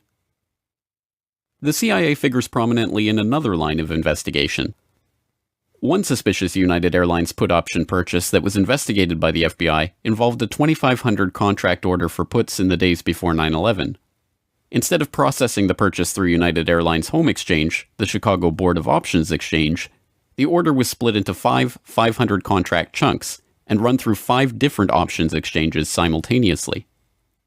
The unusual order was brokered by Deutsche Bank Alex Brown, a firm that until 1998 was chaired by A.B. Buzzy Krongard, a former consultant to CIA Director James Woolsey, who at the time of 9/11 was himself the executive director of the CIA. So right after the attacks of 9/11, the name Buzzy Krongard surfaced, and it was instant research that revealed that Buzzy Krongard had been allegedly recruited by CIA Director George Tenet to become the executive director at CIA, which is the number 3 position right before the attacks. And Alex Brown was one of the then a subsidiary of Deutsche Bank. Was one of the primary instruments or vehicles that handled all of these criminal trades by people who obviously knew that the attacks were going to take place where, how, and involving specific airlines. Perhaps the most frank admission of insider trading is notable for 3 things. It was recorded on video, it has never been investigated by any agency or law enforcement official, and it was made by former CIA agent and frequent foreign policy commentator Robert Baer, the real-life inspiration for the character portrayed by George Clooney in Syriana. Talking to citizen journalists after a speaking event in Los Angeles in 2008, Baer was recorded on video making a startling assertion about 9/11 insider trading. And then the last thing, I believe it was his National Reconnaissance Office was running a drill, a plane crashed into their building, and you know they're staffed by DOD and CIA. I know the guy that went into his broker in San Diego and said, "Cash me out, it's going down tomorrow." Really? Yeah. That tells us something. What? That tells us something. Well, his brother worked in the White House. This truly remarkable statement bears further scrutiny. If Baer is to be believed, a former CIA agent has first-hand knowledge that a White House insider had foreknowledge of the attacks, and to this day not only has Baer never revealed the identity of this person, but no one has questioned him about his statement or even attempted to pursue this lead. So how is it possible that the SEC overlooked, ignored, or simply chose not to pursue such leads in their investigation? The only possible answer, of course, is that the investigation was deliberately steered away from such persons of interest and any connections that would lead back to foreknowledge by government agencies, federal agents, or their associates in the business world. Unfortunately, we will likely never see documentary evidence of that from the Commission itself. One researcher requesting access under the Freedom of Information Act to the documentary evidence that the 9/11 Commission used to conclude that there had been no insider trading received a response that stated that the potentially responsive records have been destroyed. Instead, we are left with sources that refuse to be identified, saying that CBOE records of pre-9/11 options trading have been destroyed, and second-hand accounts of traders who had heard talk of an event in advance of 9/11. In a roundabout way, perhaps the 9/11 Commission reveals more than it lets on when it tries to dismiss key insider trades with the pithy observation that the traders had no conceivable ties to Al-Qaeda. If those with foreknowledge of the attacks weren't connected to Al-Qaeda, what does that say about the identity of the real 9/11 perpetrators? ABC News has now learned that the Chicago Board of Options Exchange launched their investigation into the unusual trading last week. That may have given them enough time to stop anyone from profiting from death here in the U.S. It may also give investigators, Peter, a hot trail that might lead them to the terrorists. Thanks very much. As a reminder of the complications here, though, the Secretary of the Treasury said today of this investigation, you got to go through 10 veils before you get to the real source. Yep. Thanks, Antonio.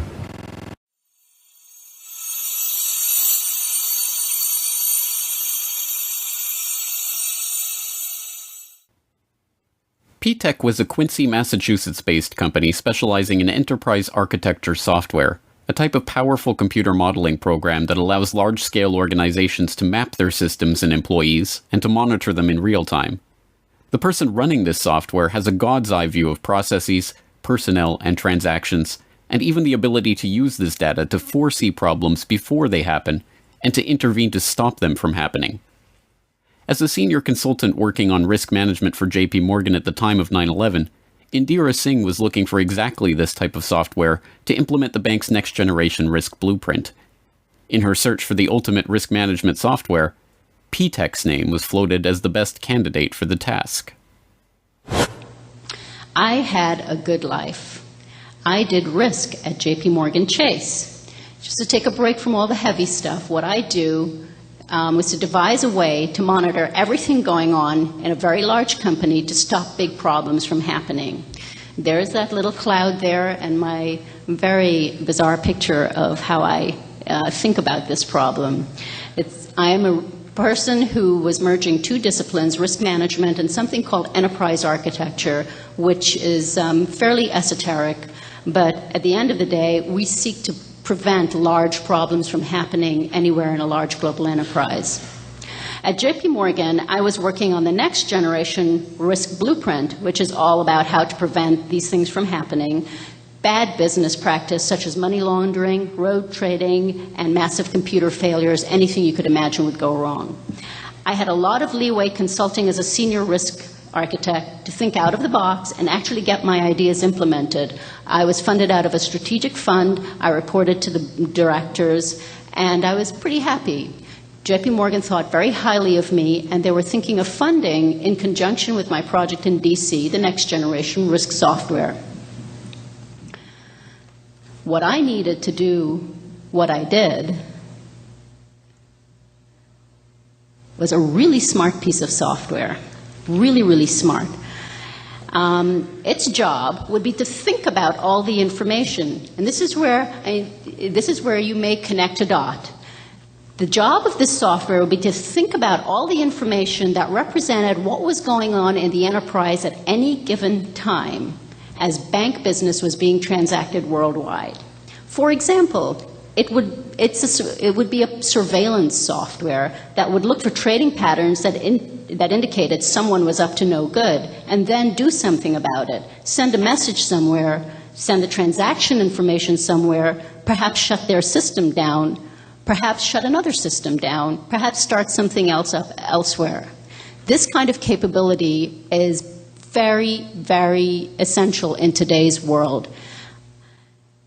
However, this kind of software is not found in Microsoft or not even in IBM. A small group of very esoteric software companies make this kind of enterprise software, and it is very pricey.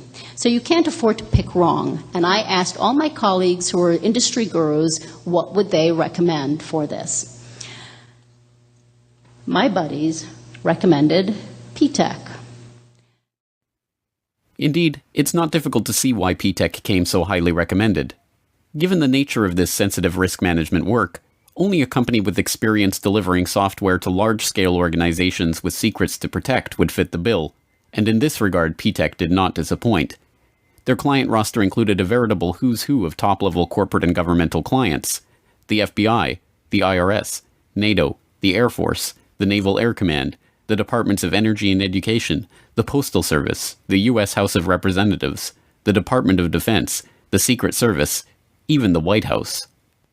From the inner sanctum of the White House to the headquarters of the FBI, from the basement of the FAA to the boardroom of IBM, some of the best secured organizations in the world, running on some of the most protected servers housing the most sensitive data, welcomed P-TECH into their midst. P-TECH was given the keys to the cyber kingdom to build detailed pictures of these organizations, their weaknesses and vulnerabilities, and to show how these problems could be exploited by those of ill intent. But like all such systems, it could be exploited by those of ill intent for their own purposes, too.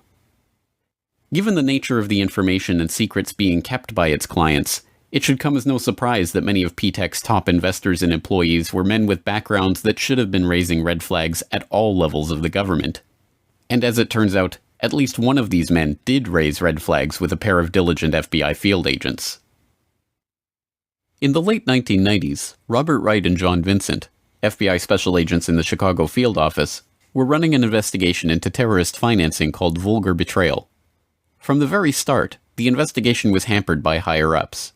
They were not even given access to the computer equipment needed to carry out their work. Through Wright and Vincent's foresight and perseverance, however, the investigation managed to score some victories, including seizing $1.4 million in terrorist funds. According to Wright, these funds were linked directly to Saudi businessman Yassin Qadi. Yassin al-Qadi is a multimillionaire businessman and philanthropist who, according to Business Associates, liked to boast of his relationship with former Vice President Dick Cheney. But in the late 1990s, he was sanctioned by the UN Security Council for his suspected links to al-Qaeda, and after 9/11 he was put on a terrorist watch list by the US Treasury for his suspected ties to terrorist financing. During the 1990s, as vulgar betrayal was being thwarted from opening a criminal investigation into his activities, the Qadi-backed investment firm Sarmony Limited became an angel investor to a software startup called P-TECH, providing $5 million of the initial $20 million of capital that got P-TECH off the ground. At the time, P-TECH's CEO denied that al-Qadi had any involvement with the company other than his initial investment, but the FBI now maintains he was lying, and that in fact al-Qadi continued investing millions of dollars in the company through various fronts and investment vehicles. Company insiders told FBI officials that they were flown to Saudi Arabia to meet P-TECH's investors in 1999, and that al-Qadi was introduced as one of the owners. It has also been reported that Hussein Ibrahim, P-TECH's chief scientist, was al-Qadi's representative at P-TECH, and al-Qadi's lawyers have admitted that al-Qadi's representatives may have continued to sit on P-TECH's board even after 9/11.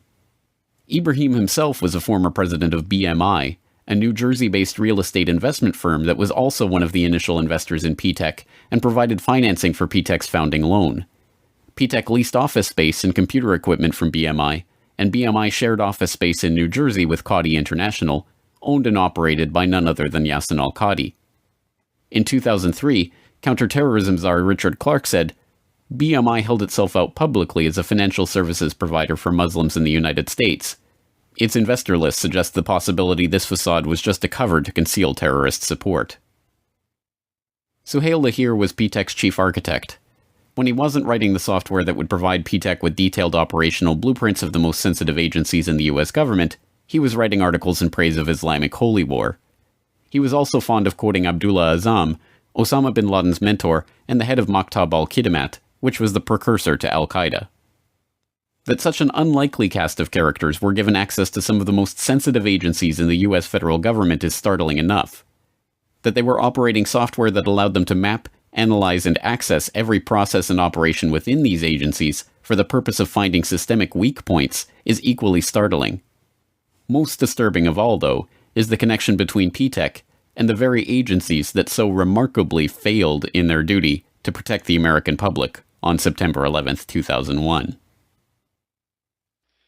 Could you describe the relationship of PTEC with the FAA? Now, PTEC worked with the FAA for several years, didn't they? Yes, there were the FAA. It was a joint project between PTEC and MITRE, and they were looking at. It's interesting. They were looking at basically holes in the FAA's interoperability with responding with other agencies, law enforcement, in the case of an emergency such as a hijacking. So they were looking for the escalation process, what people would do, how they would respond in case of an emergency, and find the holes and make recommendations to fix it. Now, if anyone was in a position to understand where the holes were, PTEC was, and that's exactly the point. And if anybody was in a position to write software to take advantage of those holes, it would have been PTEC. Now, was there a reference to PTEC having operated in the basement out of the FAA? Yes. Now, typically, because the scope of such projects are so overarching and wide-ranging, when you are doing an enterprise architecture project, you pretty much have access to how anything in the organization is being done, where it's being done, on what systems, what the information is, and you pretty much have carte blanche. Now, if it's a major project that spans several years, the team that comes in has literally access to almost anything that they want because you're operating on a blueprint level, on a massive scale. So, yes, they were everywhere, and I was told that they were in places that required clearances. I was told that they had log-on access to FAA flight control computers. I was told that they had passwords to many computers that you may not on the surface think has anything to do with finding out holes in the system. But let's say you've said, okay, you isolated a part of a process, of a notification process that was mediated by a computer, and you wanted to investigate it further, then you would typically get log-on access to that computer. And from that, back upstream or downstream. So who knows? You know, from my own experience, I could have access to almost anything I wanted to in JP Morgan Chase. And didn't, for the reason if anything went wrong, I didn't want to have the access. But if you were up to no good as an enterprise architect with such a mandate, you typically could have anything you wanted. So who was really behind PTEC? Did Ziadi, Ibrahim, and the others somehow evade the due diligence of all of the government agencies and multinational corporations that PTEC contracted with? Did PTEC just happen to end up working on the interoperability of the FAA and the Pentagon systems on the morning of 9/11? Did al-Qadi's friend Dick Cheney really know nothing of Qadi's connections or activities? Was this all some devious al-Qaeda plot to infiltrate key systems and agencies of the US government? Not according to the people who were really investigating the company. So what did the 9/11 Commission have to say about PTEC? Absolutely nothing. The co-chair of the commission, Thomas Kane, had been involved in a $24 million real estate transaction with BMI, one of the PTEC investors, but no mention was made of that at the time, and the commission never looked into PTEC or its activities on 9/11. Meanwhile, Cheney's friend al-Qadi has since been removed from the Swiss, European, UN Security Council, and US Treasury terrorist sanctions lists. And Robert Wright? After Vulgar Betrayal was shut down, the FBI did eventually raid PTEC's offices in December of 2002, but not before the company was given 2 weeks advance warning of the raid. The very next day, then Homeland Security Chief Tom Ridge declared that PTEC in no way jeopardizes the security of the country. Osama Ziadi is still wanted by the FBI for lying about al-Qadi's involvement with the company, but the case is now cold. To the families and victims,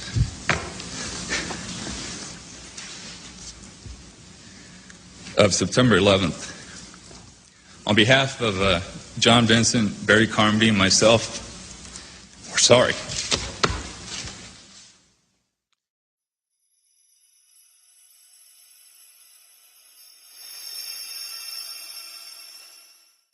The topic today is an adversary that poses a threat, serious threat to the security of the United States of America. This adversary is one of the world's last bastions of central planning. It governs by dictating 5-year plans. From a single capital, it attempts to impose its command across time zones, continents, oceans, and beyond. With brutal consistency, it stifles free thought and crushes new ideas. It disrupts the defense of the United States and places the lives of men and women in uniform at risk. On September 10th, 2001, Defense Secretary Donald Rumsfeld declared a new war. Not a war on a shadowy terrorist organization in Afghanistan, or even a war on terror itself, but a war on the Pentagon. The adversary is closer to home. It's the Pentagon bureaucracy. Perhaps it is no surprise that Rumsfeld felt compelled to declare a war on the Pentagon's bureaucracy. The issue of the Pentagon's $2.3 trillion accounting nightmare had been dogging him since his confirmation hearings in January of 2001. Although Rumsfeld was interested in pushing forward a modernization of the military that was projected to cost an additional $50 billion in funding, that agenda was politically impossible in the face of the Department of Defense's monumental budget problem. How can we seriously consider a $50 billion increase in the defense budget when DOD's own auditors say the department cannot account for $2.3 trillion in transactions in 1 year alone? Now, my question to you is, Mr. Secretary, what do you plan to do about this? Decline the nomination.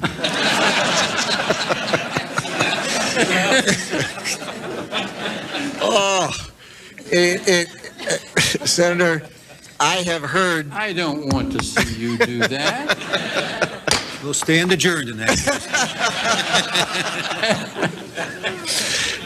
Senator, I have heard some of that and read some of that, that the department is not capable of auditing its books. It is... I was going to say terrifying. Terrifying only begins to describe the problem. The Department of Defense's own Inspector General report for fiscal year 1999 noted that the Defense Finance and Accounting Service had processed $7.6 trillion of department-level accounting entries in that year. Of that amount, only $3.5 trillion could be properly accounted for. $2.3 trillion in transactions were fudged to make entries balance, run through without proper documentation, or made up entirely. The Inspector General's office did not even examine the other $1.8 trillion in transactions because they did not have adequate time or staff to review them. In 2002, one DFAS accountant blew the whistle on the problem and the cover-up that was underway to stop investigators from finding out where the money went. According to some estimates, we cannot track $2.3 trillion in transactions. $2.3 trillion with a T. That's $8,000 for every man, woman, and child in America. To understand how the Pentagon can lose track of trillions, consider the case of one military accountant who tried to find out what happened to a mere $300 million. We know it's gone, but we don't know what they spent it on. Jim Minery, a former Marine turned whistleblower, is risking his job by speaking out for the first time about the millions he noticed were missing from one defense agency's balance sheets. Minery tried to follow the money trail, even crisscrossing the country looking for records. The director looked at me and he says, "Why do you care about this stuff?" It took me aback, you know. My supervisor asked me why I care about doing a good job. So he was reassigned and says officials then covered up the problem by just writing it off. As controller of the Pentagon from 2001 to 2004, Dov Zakheim was the man tasked with solving this problem.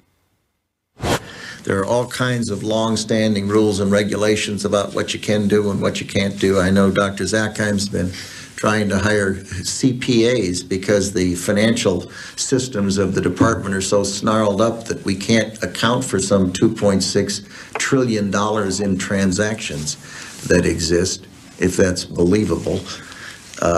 And yet we're told that we can't hire CPAs to help untangle it in many respects.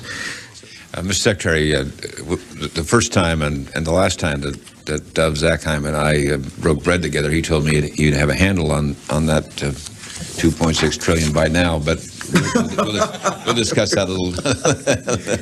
You've got a handle, it's just a little hot. From 1987 to 2001, Zakheim headed SPC International, a subsidiary of System Planning Corporation, a defense contractor providing air warfare, cybersecurity, and advanced military electronics to the Department of Defense and DARPA. SPC's radar physics laboratory developed a remote control system for airborne vehicles that they were marketing to the Pentagon prior to 9/11. Zakheim was also a participant in drafting Rebuilding America's Defenses, a document that called for a sweeping transformation of the U.S. military, including the implementation of the $50 billion missile defense program and increased use of specialized military technologies. The paper even noted how advanced forms of biological warfare that can target specific genotypes may transform biological warfare from the realm of terror to a politically useful tool. Rebuilding America's Defenses was a white paper produced by the Project for the New American Century, a group founded in 1997 with the goal of projecting American global dominance into the 21st century. Joining Zakheim in the group were a host of other neocons who ended up populating the Bush administration, including Dick Cheney, Paul Wolfowitz, Richard Pearl, Jeb Bush, and Donald Rumsfeld. In their September 2000 document, the group lamented that their plan for transforming the military was not likely unless a defining event took place, one that would galvanize public opinion. The process of transformation, even if it brings revolutionary change, is likely to be a long one, absent some catastrophic and catalyzing event, like a new Pearl Harbor. We know that the thing that tends to register on people is fear, and we know that tends to happen after there's a Pearl Harbor.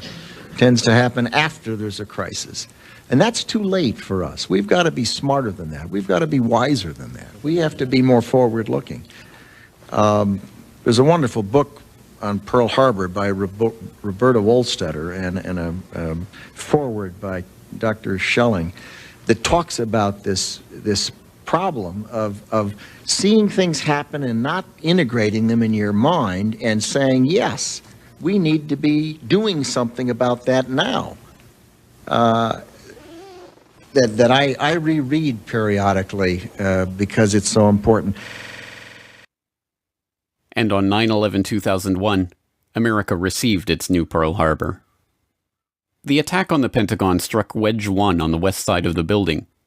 An office of the U.S. Army called Resource Services Washington had just moved back into Wedge 1 after renovations had taken place there.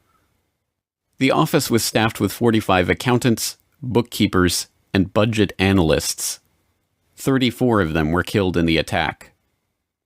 A 2002 follow-up report from the DoD Inspector General on the missing trillions noted that a further $1.1 trillion in made-up accounting entries were processed by the Pentagon in fiscal year 2000, but they did not even attempt to quantify the missing funds for 2001.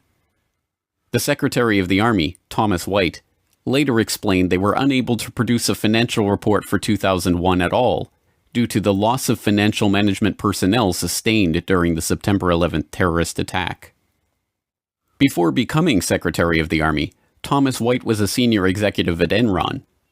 Enron was one of the largest energy companies in the world, posting a $111 billion profit in 2000, before being exposed as an elaborate corporate accounting fraud in 2001.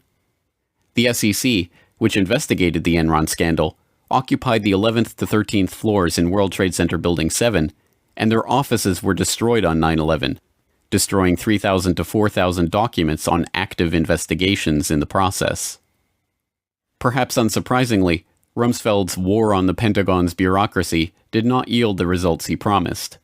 By 2013, the unaccountable money in the Pentagon's coffers had reached $8.5 trillion. The latest scandal to hit Washington comes from a report revealing the Pentagon misplaced $8.5 trillion. Military leaders have also been found ordering subordinates to doctor books to hide the missing money. This is the conclusion of a special report by Reuters. One former Pentagon employee, Linda Woodford, said she spent 15 years there falsifying financial records. Woodford had a job checking Navy accounting records against figures supplied by the Treasury Department. She said money was missing from the report every month. And national security expert Steve Miles is here with me to help us crunch these numbers. $8.5 trillion unaccounted for? It's a lot of money. This is the kind of thing that you would think would bring Capitol Hill to a screeching halt. There'd be hearings kind of almost daily. You'd have various committees looking into it. None of that. It just leads to massive waste, and there can be all sorts of fraud that you don't know about. Just one example, when the Inspector General looked at Iraq, which was, a lot of money, but in the grand scheme, just a portion of the money the U.S. spends. What they found was about $50 billion of the money the U.S. spent there was wasted. And about $6 billion was completely lost. They had no idea where it went. It was completely unaccounted for. But put that in perspective, that's about this amount of money that other countries would spend on their defense in a year total. And that's just the loose pocket change that we lost in the couch.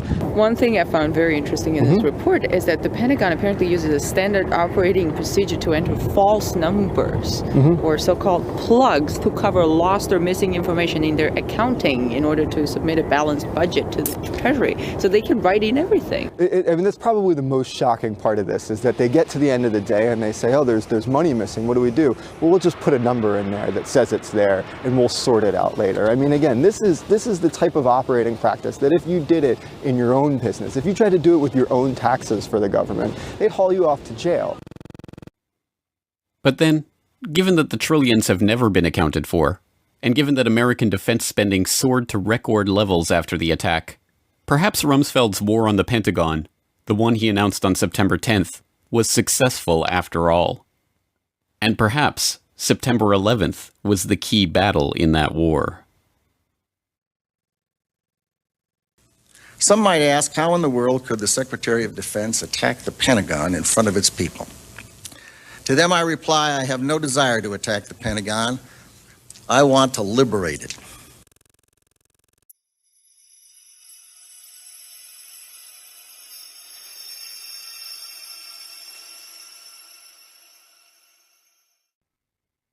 Insurance scams and insider trading, electronic fraud and vulgar betrayal, missing money and evidence destroyed. There are at least 8.5 trillion reasons to investigate the money trail of 9/11. Curious, then, that the US government's final word on the attacks, the 9/11 Commission report, concluded that the money trail was not worthy of investigation at all. In Chapter 5 of the report, the Commission noted, "To date, the US government has not been able to determine the origin of the money used for the 9/11 attacks. Ultimately, the question is of little practical significance." 9/11 was a crime, and as every detective knows, the first rule of criminal investigation is to follow the money. So why did the 9/11 Commission specifically reject this rule? The answers to 9/11 are not going to come from the suspects of the crime. Instead, it's up to investigators to continue to unearth the true evidence on the 9/11 money trail. Follow the money.